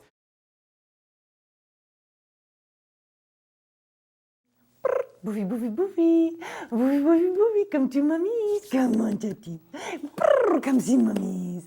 Come on. What a good Buffy. Thank you, Buffy. So excellent.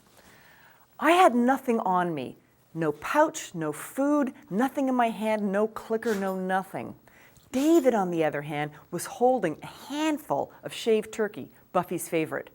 But he never let her actually have it when he was out there. When she was bugging him for it, he just let her sniff away.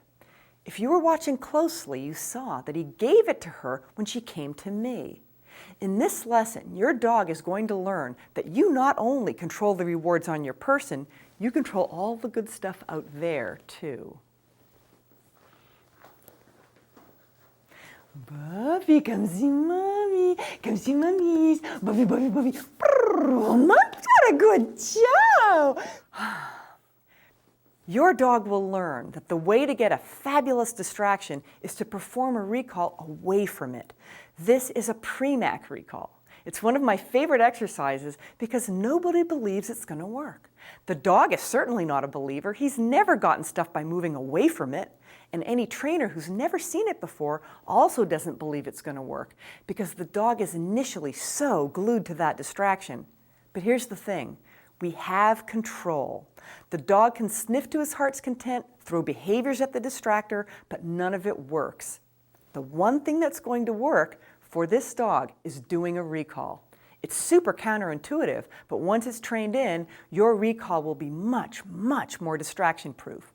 Let's look at the mechanics at the naive dogs in class. Okay, gang, we're going to do a pre-mac recall. I have nothing, and I'm going to be Henry's official handler. David has got a handful of chicken. He's going to show it to Henry, but Henry doesn't get it until he comes to me.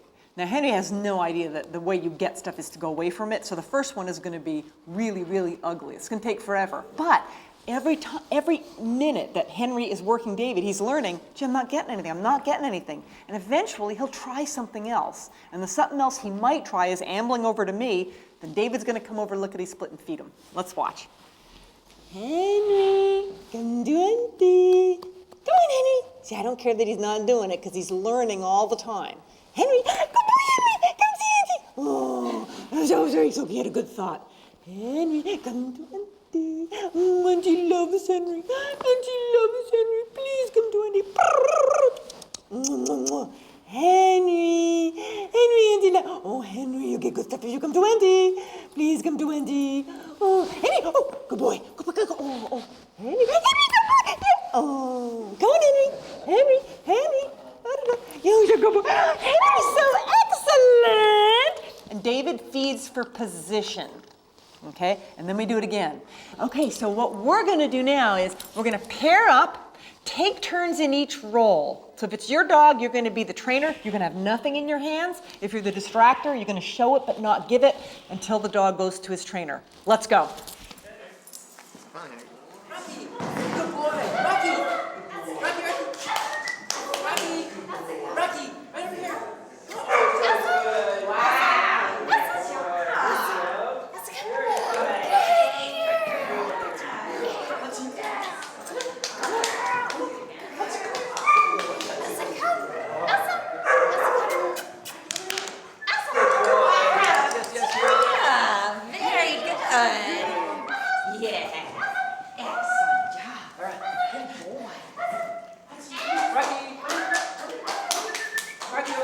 over here. Good boy. Wow, that was totally fast. Excellent boy. Hey. We're not even getting ears. Sometimes they listen back as they consider their options.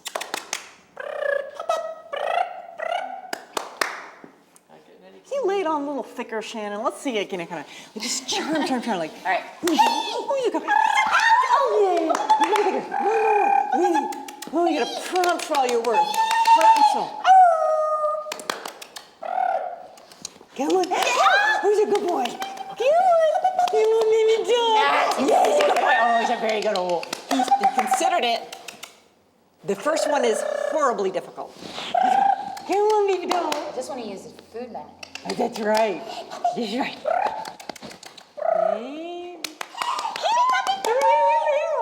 Good. That's okay. Your prompting is just the way it should be. Matter of time with that prompting. So I'm going to let you carry on. Yeah, good boy. Yes, yes, excellent boy. Good Oh, job. that took a long time. Come here, Henry. Come on, Henry. Henry. Come here, Henry. Henry, come here. Henry. Henry, come on. Come on, Henry. Come on, Henry. Henry. Now you choose to do that. Henry, come on. Good dog. What a good dog you are. What a good dog. That's good on the cause and effect, though, there, Craig. Let's do another one. Come on, Henry. Henry, come here. Henry, come on. Come on, Henry. Come on. Come on, Henry. Good dog. What a good dog you are. Come on. Come on, Henry. Come on. Henry, come on. This is what it usually looks like. Henry, come on, Henry. Good dog. Good. Good Nice. dog. Okay, let's punch out one more. Time's looking good. Come on, Henry. Henry, come on. Come on. Henry. Henry, come on. Come on, Henry. Bedroom voice. Come on, bedroom Henry. voice. Do you love him? How cute is he? Come on, Henry. You're so cute. Oh, yeah, good dog. What a good dog you are. Okay, another one. Henry, come on. Henry, come on. Good dog. Come on, good dog. Come on. What a good so dog. good. What a good dog. That's Wow. right. What a good dog you are. Outstanding. You guys are doing good. Craig, you're superb on the cause and effect. I think he's under 5 seconds for the last 5, which is really pretty good. I think part of why we're doing so well so fast is it's a bit of a faux version of the exercise. Craig, let's get the reward down a little bit lower so he can really be tempted. Let's Can get we you get down here with yeah, it? right there, and he can snuffle it. Just don't give it to him, and let's try it like this. Come on, Henry. Henry. Henry, come on, little Henry. tougher, but Henry, that's- come on. Ooh, look come at on. that. Come on, Henry. Come Nice on. on the Come cause on. and- Good dog. What a good Outstanding. dog. Outstanding. The cause and effect is amazing. Okay, you guys are doing it. Carry on exactly like this. Come on, Henry. Henry, come on. Henry, come on. Come on, puppy. Come on, puppy. Henry, come on. Come here, Henry. Come on. What a good dog. Oh, what a good dog you are. What a good dog. Hudson. Hudson, come on. Come on. Hudson, Hudson, Hudson. That's good. Let's go. That's good. That's good. Good dog.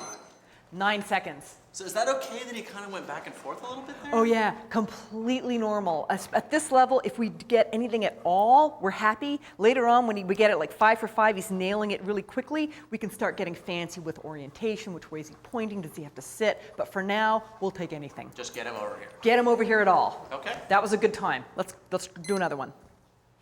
Hudson, Hudson, Hudson, over here. Let's go, Hudson, Hudson, Hudson, Hudson.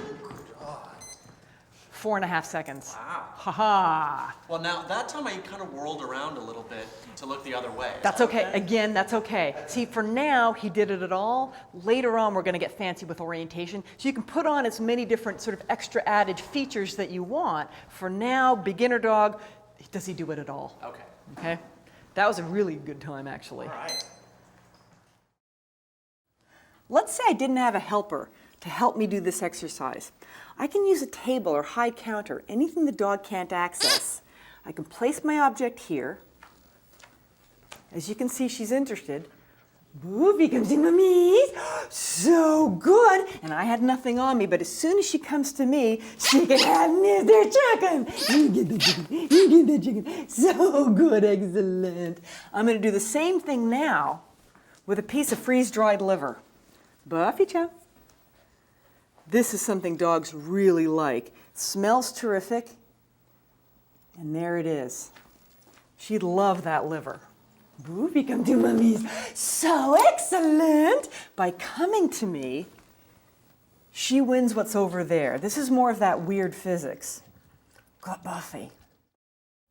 Your terminal behaviors for this lesson are 5 for 5 on the sit and watch with the food held at arm's length on both sides. A 3-second downstay with any distraction you can imagine. Make sure your dog doesn't break and get the distraction for breaking, because that's very bad for the cause. And pay after every refusal. Pre-mac recall from about 8 feet away, with or without a helper. You're at the terminal behavior when you have 5 in a row with no hesitations. If you're not sure whether you're making progress on your pre-mac, do some reps, time them, write down the times, and calculate your dog's average time. Then take a break.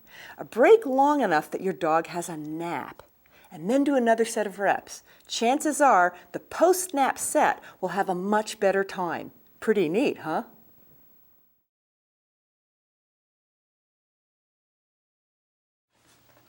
Go Buffy. Go Buffy. Oh, go Buffy. Right now I'm doing a sit and watch with Buffy, but sit and watch is pretty vague. To be more precise, I need to define the parameters that make up my level of difficulty. The most common parameters in dog training are the 3 Ds: distance, distraction, and duration. Watch what I'm doing. My distance is short, the distraction is the pre-mac food to the side, and also the film crew here. My duration is about a few seconds. A good trainer is a systematic trainer. So we're going to start thinking about our 3 Ds, working each of them up independently and gradually. Today we're going to start to add other distractions and then some duration to our sit and watch. As I'm training, notice that the distraction might be huge, but the distance and duration are easy. Buffy will be right next to me, and the duration will be at most a few seconds.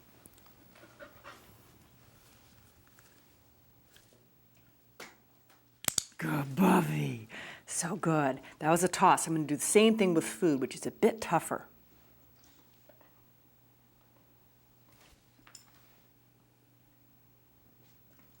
Good, Buffy.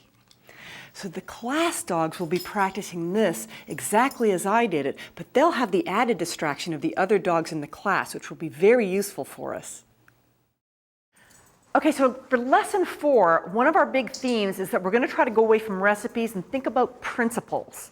And you guys are now pretty well equipped to be able to come up with some steps on your own. Now, for our sit and watch and our stay and our recalls, we've been always manipulating either the distance, the distraction, or the duration. Okay? And in some cases, the degree of prompting. Like for watch, we initially did a food lure, and then we went to an empty hand, and then we're hoping to get less and less and less. So let me ask you a skill testing question. Let's say you're working on your watch, and the dog can do 1 second for a hand for no distraction. Okay? What might be a logical next step? If you're 5 for 5 on that, what could you pump up next? Add a distraction. You could add a distraction. If you're going to add a distraction, what are you going to do with your duration? You're going to leave it, or are you going to push that too? Leave that the same, just add the direction. Exactly. So we're always going to push one thing at a time. So let's say then the dog gets the 1 second duration with a distraction and with this degree of prompting. Then where could you go? Duration. Yep. You could either go duration, say, okay, we're going to keep the distraction the same, and let's go 2 seconds instead of 1. Or as Shannon said, we could say, okay, let's do it for less prompting. So you can pick any of those things and pump it up. But we're always going to do it one at a time. And when are we going to do it? How many do we need at our current level before we push? 5. 5. Okay? So you can think about it, just if you're thinking about those 4 things, distance, duration, distraction, degree of prompting, you can independently work them up. And once they're independently worked up, you start doing harder combos till eventually you have a dog that you cannot stump. And that's our goal. So let's spread out, and we're going to get to work on our sit and watch. Let's do it. Let's go, bud. Good. There's 4. 4 for 4. 5 for 5. Okay, I'm going to try food. This is going to be tougher. So you're going to have to be fast with your no reward mark and fast with the click if she... Good. Nice click, Sabina. Snaggy, snaggy.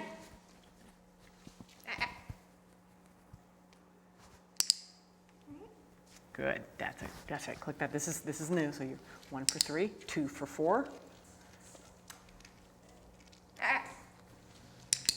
2 for 5. Okay, let's drop. I'm going to go just a little further with the food. Let's try again.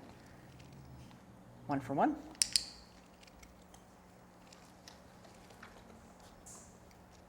2 for 2. Again. There's a 3 for 3.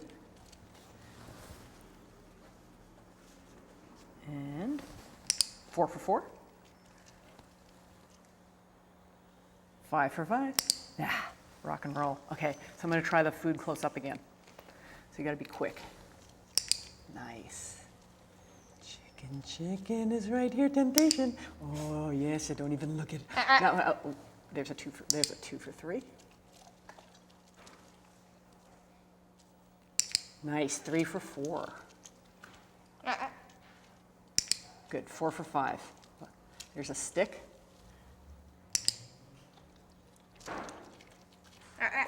Good, nice timing. That was a quick one. And get her back, good.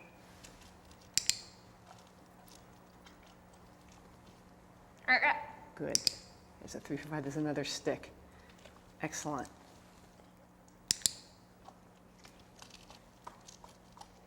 Don't even think about that. That's right. You caught. That's good. That's thought police. You caught her thinking about it. That's the best possible timing. Is thought police timing. Good. Good. You can praise her too, if you can manage it when she looks back. Yeah. That's right. And that's a lot to do. Okay, we're 3 for 3. There's a 4 for 4. 5 for 5. Rock star. Your timing is getting so good. Excellent. 1 for 2. Visible toy. Good boy. Oh, 2 for 3. He's doing better than I thought. Oh, 2 for 4. sorry. Hang Should on. have rewarded that. See what we're gonna get. Oh, 2 for too okay, bad. that's a drop. Okay, so we're gonna do that. So I'm gonna do a semi-visible toy. All right. Let's see. Wait. Let's crank him out. Does Ready? he know that you have it now? Yeah, he certainly does. All right, then. So I'm gonna do kind of like like semi-visible toy. boy. 1 for 1. Semi-visible toy. Good 2 boy. for 2. 3 for 3. Good boy. He's just got to pull off his 1 second. Good boy. 4. 5. Boy. Okay, I'm gonna go 5 for back to 5. visible. Here we go, visible toy. Hold on, I get Okay, some you gotta treats be on. ready. Gotta be on caffeine here. All right. Here we go. Visible toy. 1. Good. Nice click. He caught him before he went. Good boy. 2 for 2. 3 for. Oh, Bad 3 click, you sorry. click. Yeah. Yeah. Well, we're gonna My call bad. the way and give him benefit of the doubt. All right. There's a 3. Good. Good. 3 for 4. Good boy. 4 for Rocky. 5. That's a stick. Here we go. Good 1 boy. for 1. Rocky. 2 for 2. Good boy. Good boy. Good. 3. There you go. Let him get it, because then it'll be off his. Okay. Good boy. Right. Good boy. 5 for 5. There's a push. I'm going to try some squeak. Okay. Okay. So the first couple may be garbage, but then we're hoping maybe the 3rd and 4th trials he'll nail it. All right. Okay. Here we go. Good boy. Whoa! That was good, Rocky. 1 for 1. 1 for 2. Yeah, we'll take that. It's a good decision to click that 'Cause he came return. That was a very good choice. Good boy. 2 for 3. There you go. Squeakies are hard for him. Good boy, Rocky. 3 for 4. A rock star. Okay, Rocky. Good job. 4 for 5. Wow. Okay, right, I'm going ready? to try harder squeaky. Okay. Ready? 0 for 1. 0 for 2. Good boy. 1 for 3. Very Rock nice. star. Here we go.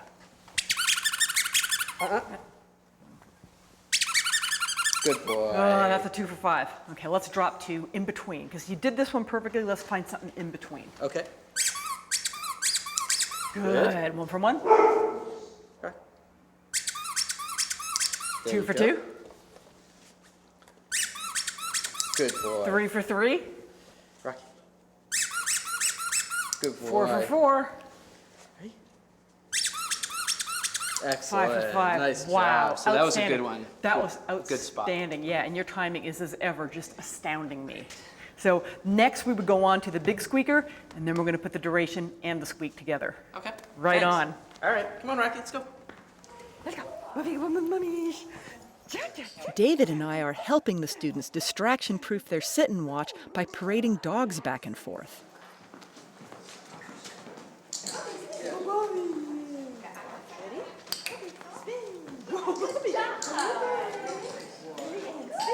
Can you do spin spins? Yeah.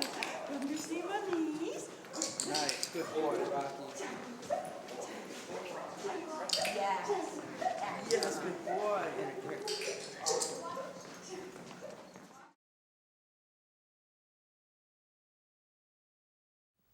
The reason Buffy loves targeting her mat so much is that we practiced all her downstays on it. Most of you will find that the more you practice downstays on the mat and feed for position, your dog will start beelining to the mat whenever you put it down. When he's at that stage, you can start adding a cue. Could you please go to your mat or something right before you put the mat down? The mat is in the prompt spot in our sequence. First the cue, then the mat, the behavior, and then the pay. Now let's get back to building our stay so you can get that mat happiness. The terminal behavior in a downstay, the final goal, requires all 3 Ds: distance, duration, and distraction. In the last lesson, we poured distractions on, and if you remember, we kept the distance and duration parts easy. In this lesson, we're going to go for distance and duration, building them separately using push-drop stick, and then start combining them. We'll backburner distractions and then add those back later. Your downstay plan is accompanying the DVD, and it has all the necessary steps. Come here, Chetty. Lie down. What I'm doing with Buffy now is called a bungee stay. As soon as I reach my distance, I snap back as though there were a bungee cord attaching me to her. This prevents me from cheating and also adding duration to what is really just a distance exercise. She's 5 for 5 at 2 paces. I'm going to go to 3.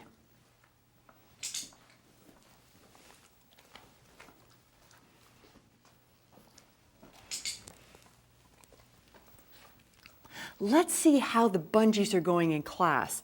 If they're good, we'll start them on duration as well.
So Craig, have you done 5 bungees yet? We did one, and he did it really well, and you can see he's got the duration. You're pushing on 1 again. Well, he's got it. He does. And this is the thing. I mean, talented dogs, the urge to push on 1 is enormous. I know he can do it. But the thing is, I'd really prefer that you become a really systematic, disciplined animal trainer. It's only going to cost you 5 reps. So we'll push up your increments. Once you've done your bungees, we'll let you go up in 10s instead of 5s. Okay. Okay. If he's nailing the duration, if not, you'll split back. Right. But let's crank up the bungees anyway, just to get you in a good habit. Okay, 5 bungees. 5 bungees by the Okay. book.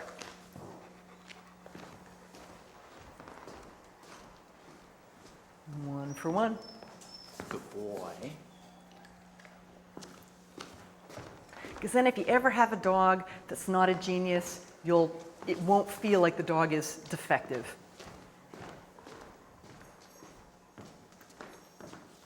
Super. Good dog. So I'm going to let you police yourself. Okay.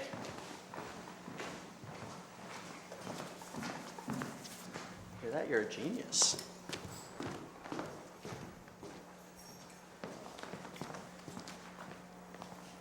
Nice. boy. Shannon, your bungees are great. You're not hanging out there at all. The one question, though, is if he did break, how quick do you think you could be with the no reward mark? On the way back, I'd be pretty good.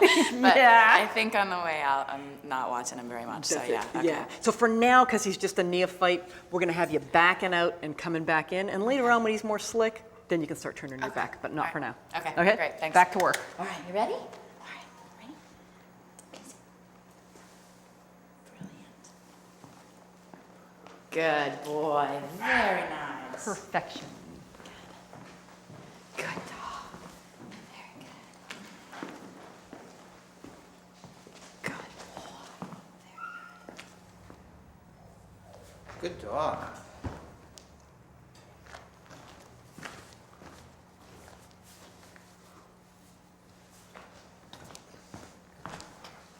BJ, these are looking good. I mean, it's been really hard to get a stay on him, and you've already got good distance, and you're starting to add some duration to that distance.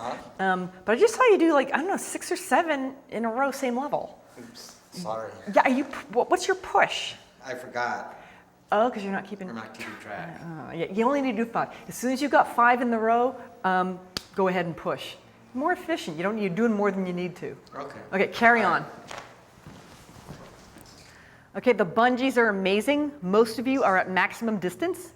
Your duration is looking really good too, and we've got some pretty heavy distractions on these dogs. So we need to do combos. But before I let you do combos and build your own steps, I'm just gonna quiz you a bit and make sure that you're thinking the right way.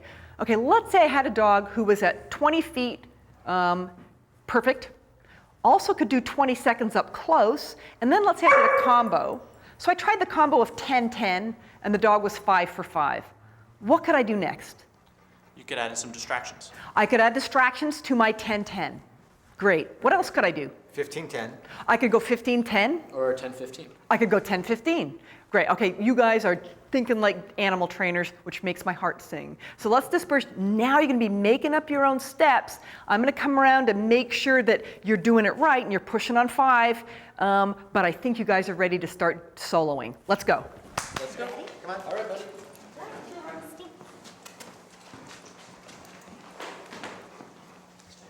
Yes.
Boofy, boofy, come to mommy. So good. Oh, so excellent. That was 4 seconds. 5 for 5 under 5 seconds. That's a push. That's a push. You know what? We're pushing to the fluffy toy. Oh boy, this is gonna be tough, but we gotta do it. Ready? Boofy, boofy, come to mommy. Come to mommy. Buffy, Buffy. Come see mommy. Come here, Jakeem. Buffy. Buffy, how do we get the toy? Come see mommy. Come on, Buffy. Come on, Jakeem. Come on, Buffy, Buffy. So excellent. You get your furry toy now. That's so good. If any of the dogs can get a good time, 5 for 5, we'll try them on a new distraction, a nice furry toy. If that doesn't stump them, we'll call them off dogs playing, which is even more difficult. Okay, so the pre-mac recalls were looking pretty good in lesson 3. I'm going to time them at the beginning of lesson 4 and make sure that we're all under 5 seconds. So we'll be under 5 seconds at 6 feet with all that prompting. Let's say we get a 5 for 5. Where could you go? Probably make they could maybe give them a little nibble so the distraction's more distracting. Yep, you could up the distraction. What else could you do? You could keep the distraction but make it a longer distance. Yep, you could up the distance and keep the distraction. Any other ideas? Less prompting. Less prompting, because we're prompting like maniacs now. So you could keep the distraction, keep the distance, and see if the dog will do it just for the bare cue. So that's what we're going to do. I'm going to come around and time you, and then we'll try to work out everybody's next step. Okay, so let's get ready for our pre-mac recalls. Come on, Henry. Henry, come on. Henry, come on, Henry. Henry, come on. Come on, Henry. Come on. Henry, come on. Come on, Henry. Come on. Good dog. What a good dog you are. Come on. Henry, come on. Good dog. Come on. Good dog. Excellent. What a good dog you are.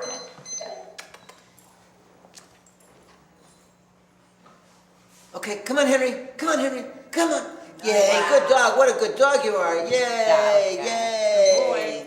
Okay, that's 5 for 5. What are you pushing to? Distance. You're pushing distance. Okay, so Shannon, let's double that and let's see what we get. Okay, so let's keep the prompting the same. Same distraction, but we're doubling our distance. Let's see what we get. Okay, guys, go for it. Come on, Henry. Henry, come on. Come on, Henry. Come on. Come on, Henry. Come on, good dog. Give him over here. Come on, sweetie. What a sweet dog. Outstanding. One What for a sweet one. dog. Excellent. 1 for 1. Let's carry on. What a sweet dog. Come on, Henry. Henry, come on. Come on, Henry. Good dog. Come on. Come on. Oh, come here. Good dog, Henry. Good dog. What a good dog you are. What a good dog. Hi, Rocky. Rocky. He did that before I even cued him. He did. He did. And actually, that's a good sign. It means he's totally getting the drill. Probably means we're nearly ready to push. Has he done that 5 out of 5 yet? Yeah. Oh, yeah. Okay. So we'll just push on something. So don't worry about that. That's a good sign. Okay. Okay, carry on. Let's go. Let's push for bigger distraction. Give him like a bigger handful or something All right. new. Go back to David. I'll get a time on this. Okay, go ahead and cue. Rocky. Good boy. That was Rock and good. roll. Excellent. Good job. Okay, go Okay, back there's our whole Go back shot. to David. Rocky. Good boy. Good boy. Nice. It is. Nice. That's good it. job. Hudson, this way. Very Come here, buddy. good. Nice one. Good dog. Wow. You guys are smoking with the time, so we're going to push to what you wanted, which is the tennis ball. Okay. Real distraction. So BJ, you're going to have to try and keep from being mugged. Let him know you've got it, but don't let him mug you until he does his recall. Okay, let's go for it. Ready? Hudson, come on. Come on, buddy. Hudson, this way. Hudson, come on, Hudson. Hudson. Yeah, come on, you got it. Good. Good dog. Nice. 12 seconds. Not bad. Not bad for a tennis ball. Let's crank out some more and see what we're getting. Let's see if our time goes down.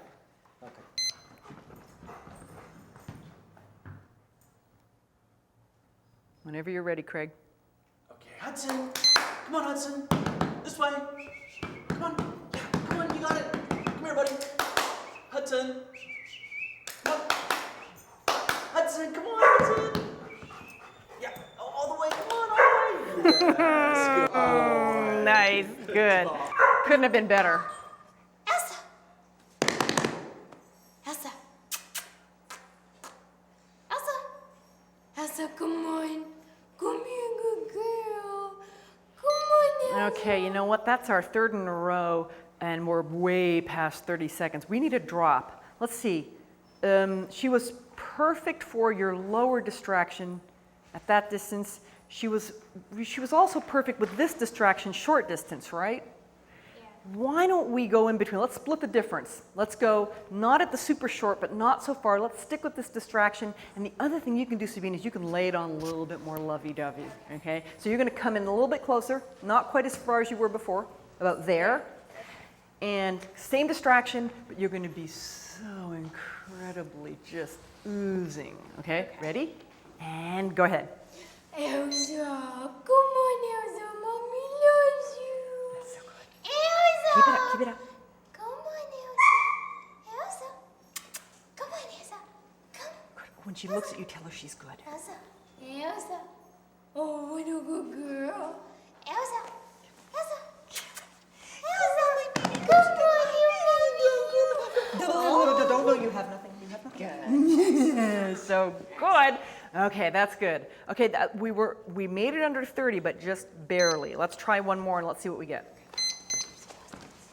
If she even looks at you, just tell her she's a genius. Okay, go. Elsa. Come on, good girl. Elsa. Elsa. Good girl. Nice one. Yeah. 13 seconds. Much better. Much better. Okay, I think we've got the golden level of criteria here. Let's carry on.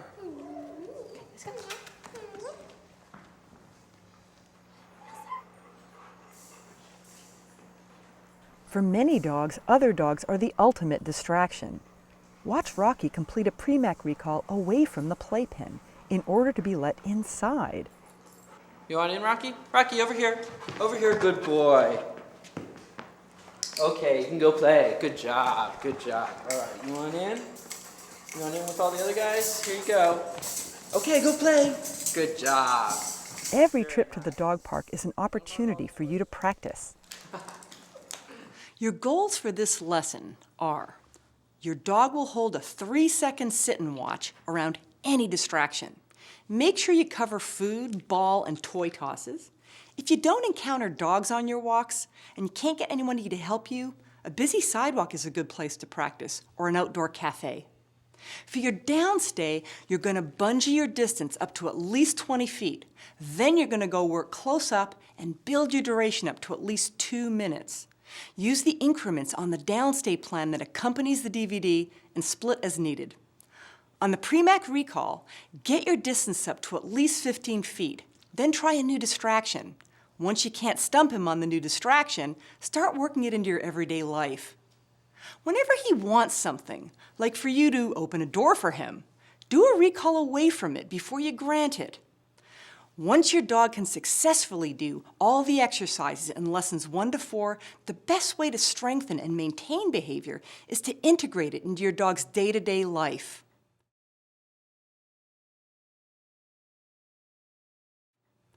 There are many rewarding things that we kind of give for free to our dogs every day.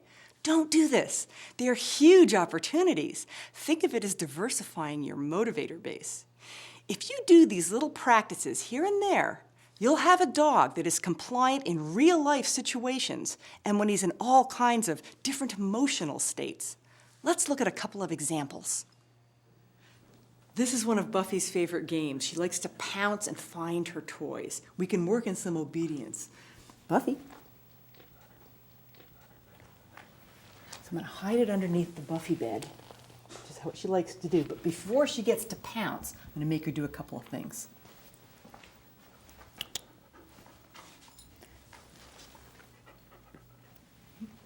Okay, Buffy, get him! You get him. I wonder where Mousy is. Where's Mousy? Where's Mousy? You get him. Where's Mousy? Where's Mousy? You got Mousy. You got Mousy. You got Mousy. Your dog's mealtime is an amazing opportunity. Rather than just giving it to him for free, let's do a little bit of obedience. Buffy's dinner's on the counter here. So I'm going to try a little Premack recall. Buffy. Oh, so good. And then let's try a little bit of stay. So she holds her stay while I put the dish down. I'll then let her have it. But if she breaks, I'm going to cancel. What a good Buffy. So good. Okay. I bet you could list a slew of things your dog gets every day that you are currently giving to him for free. In animal training, we call that an open economy. If you'd like better all-around obedience, as well as good integration of the lessons that you've learned into daily life, you'll close that economy and start recognizing and exploiting these daily opportunities.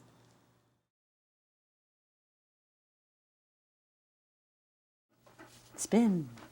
Yeah. Sit. You be a bear. Oh, so good. You lie down. Can you roll over for Mommy? Joe, come see Mommy. Sit. Give me the high five. Oh, so good, Buffy. Can you come up on the sofa with Mommy and lie down? Who's my chow?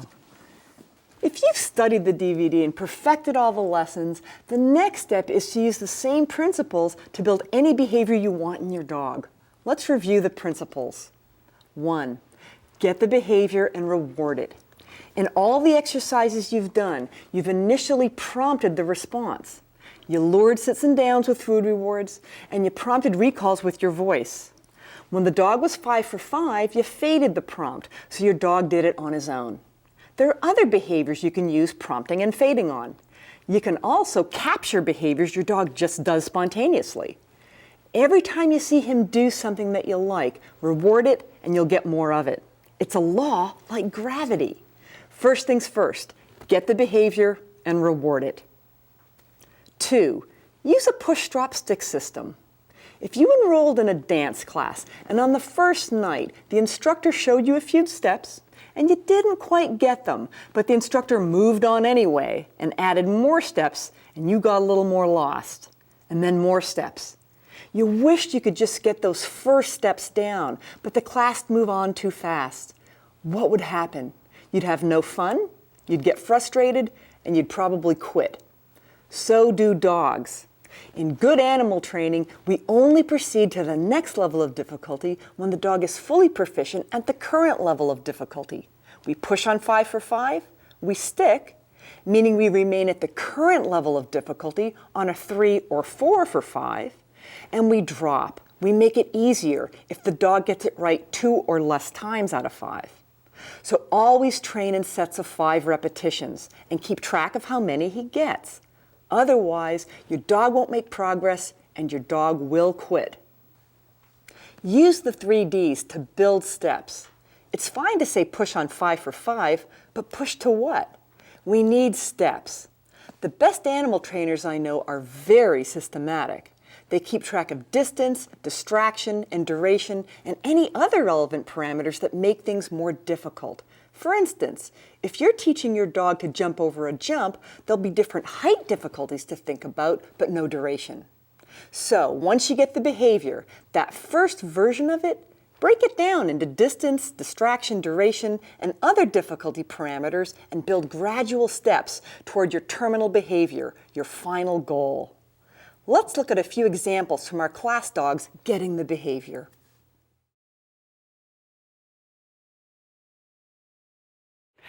So BJ, is there anything you've ever really wanted to teach Henry? Well, do you think I could teach him how to heel? Oh, absolutely. You mean tight to your side? Yeah, exactly. Let me show you what that looks like on Buffy, and then I'll show you how to get the mechanics on Henry. Okay. Buffy chow, come see Mamish. Oh, it's Buffy. So heeling means the dog is on your left side, and then when you walk, stays right next to you. If I turn, she turns with me, and if I stop, she sits.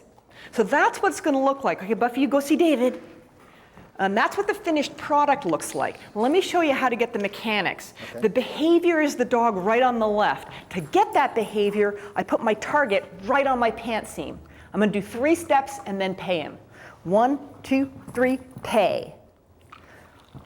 Wait, got a little bit of chew factor. 1, 2, 3, pay.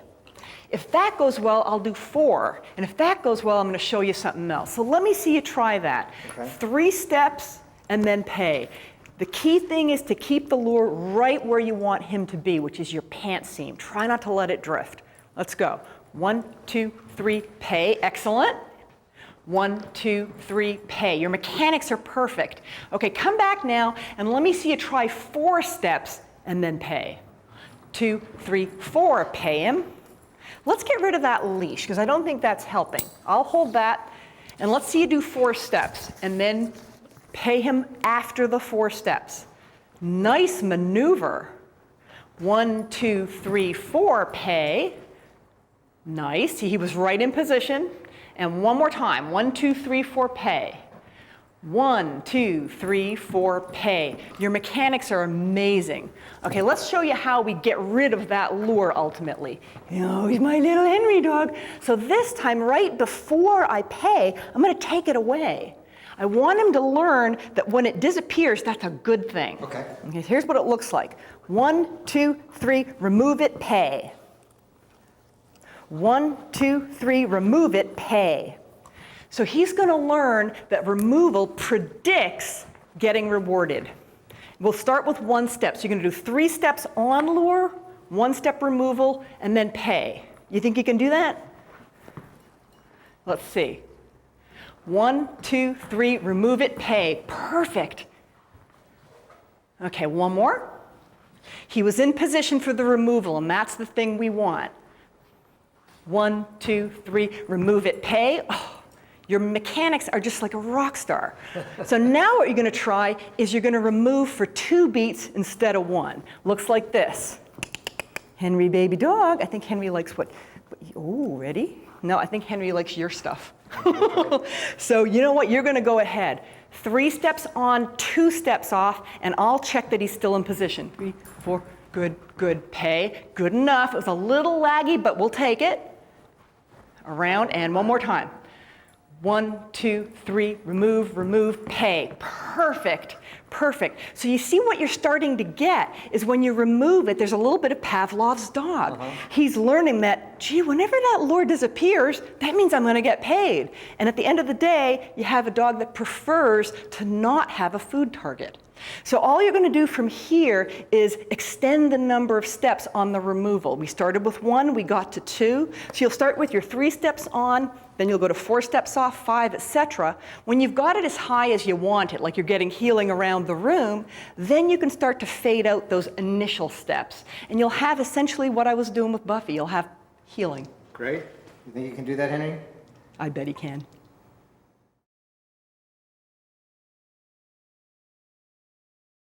David, is there any trick that you ever wanted to teach Rocky? How about sitting up? Sitting up, okay.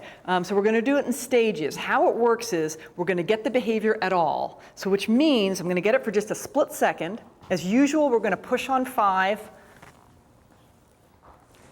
So I'm gonna get it just, oh, look at that. See, he's a real natural.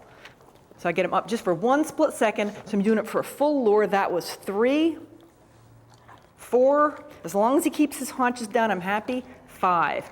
Okay, so my next criteria, I'm gonna push to a little bit longer and make him kind of hang out there longer and see how that goes. Whoops, see, if he does that, that's a cancellation. You see he's kind of came off the ground? That's no good. Okay, so 1001. He's allowed to use me, because this is actually tough on the lower back.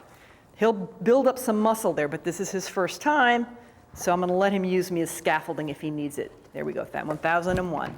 So all I'm adding is duration. Hey, baby. That's no good. No, see, that one was no good. So he has to keep his haunches He's on the got to ground? keep his butt on the ground. There, he can use me as scaffolding, and he's going to figure that out every time I cancel it. Okay, there was 3. Good. 4. Good. And there's 5. And do you hold it just behind his nose? Yeah, I'm not going too high because it's lower than you think. The key thing is to not, see, if I go up here, I'm actually telling him, oh, come up really high. And I need to get him in a nice square sit. He's really built well for this. Okay, so now I've got 5 of those. My next step, and then you're gonna take over, is I'm gonna try to get him to do it for an empty hand, but I'm gonna go back to a split second. I'm gonna feed from my other hand. This is tough. So he goes up for nothing, I feed from the other hand. Now that was a little bit late. See, I caught him on the way down with the food. My ideal performance is that I catch the food when he's still up. Rocky, baby. Who's a good boy? Okay, up, oops. Up, whoops. Good. Feed. Nice boy. There's 3. Good boy. Okay, so you're going to go through that sequence. So first, your criteria, do you remember what it was? Just doing it with a split second, feeding him from the hand? Right. Full lure, split second. Okay. And as long as the butt stays down, and if he uses you as scaffolding, don't worry about it. Okay. Awesome. Good. Perfect. And you're cranking them out fast, which is really, really good. Intertrial latency is spectacular. It's 3, 4, up. Sorry. That was naughty. Okay, so we're at 3. There's, whoops. Too high? Yep. There we go, 4. 1 more. 5. Okay, so now you're gonna kind of get him, once he's up, they're just gonna go 1001 and then feed. So just that kind of extra beat before you feed to get him to hold it. Okay. But still the full lure. A little too high. There we go. 1001? Yeah, Oh. that's okay. A little lower. Think of it more as back than up. He's getting a sore back. Oh. Get him in a square sit. He's not sitting square, he's kind of on his bum. There we go. Okay. Back. Good. Good. Good, nice one. Perfect. There you go. Good, nice one. That's it. He can nibble. You can keep him up there by nibbling. As long as you get that little extra beat. Oh, nice one. Okay, there's 5. Okay, now you remember your next step? Just that empty hand? Yeah, but now because it's empty hand, that Split part is really second. hard. Split second. We're gonna go back to this, Okay. which means you're gonna have to be lickety-split with your other hand. Okay. So as soon as he's up, bam, get into his mouth while he's still up. Ready? Bam. Oh, look at you. Rockstar mechanics. Ready? Look at that. Very And remember, it's okay. This is okay. Okay, as If long you as take it's- that away, he's gonna say, okay, I can't do it. As long as his butt stays on the Yeah, floor. yeah, because this is a physical trick. Aside from the fact that he's learning what to do, his little muscles are doing something they've never done before. One of the benefits you're going to get from this is that once you're done teaching it, he's going to have like this killer core. Okay, so let's get Good him. workout. Okay. A couple more of these. Split. Good. Boy. You went a little high with your hand, but you got away with it. There you go. And then pay. That's a good Nice. One more, and then we're done. Sorry, wrong hand. Here you go. Come on. Okay, get him square. He's not square. Sit. There we go. There you go. Good boy.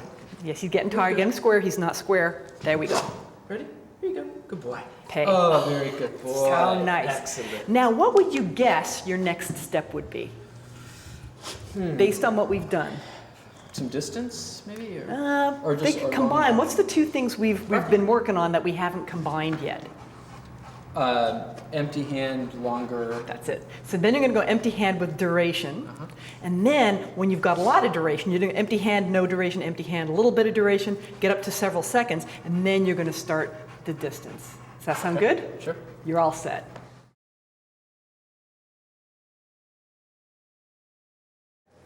So Sabina, is there any trick you ever wanted to teach Elsa?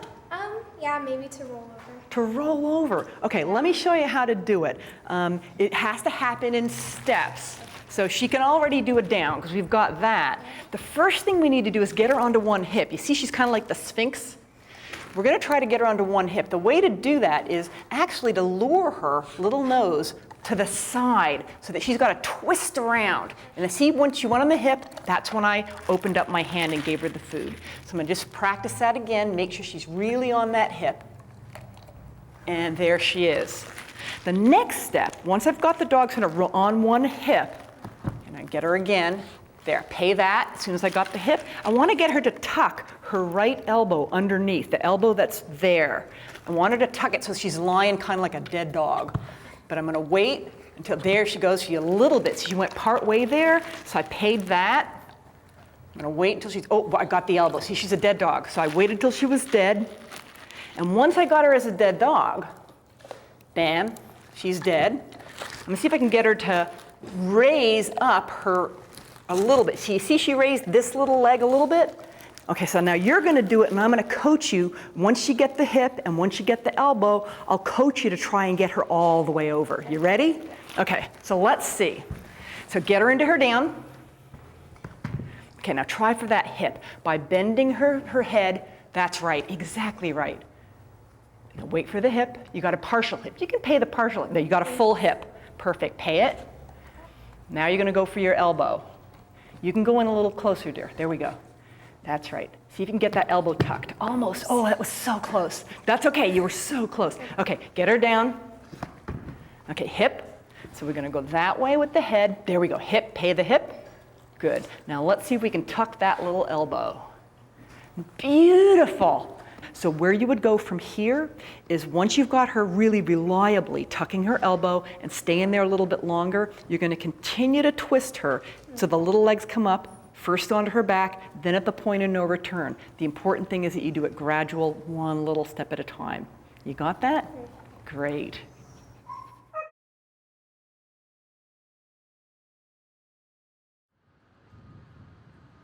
If you train your dog, he can be included in your life, which is why you got him. Trained dogs can accompany you in public places, including a busy public street, with no fear of calamity or embarrassment. Our cast is celebrating their posh manners with a weekend at the fabulous Hotel W. They're blossoming dog trainers, and you will be too. And even better, you'll have great fun doing it. A warm welcome. How may I assist you? Jean and Buffy are checking in. Welcome back, Buffy. I got a treat for you. Good job. All right. Looks like I've got your regular suite available. There are your keys. Thank you very much. Very welcome. Let's go, Enjoy. Tati. Hey, ready to Let's go. Thank you.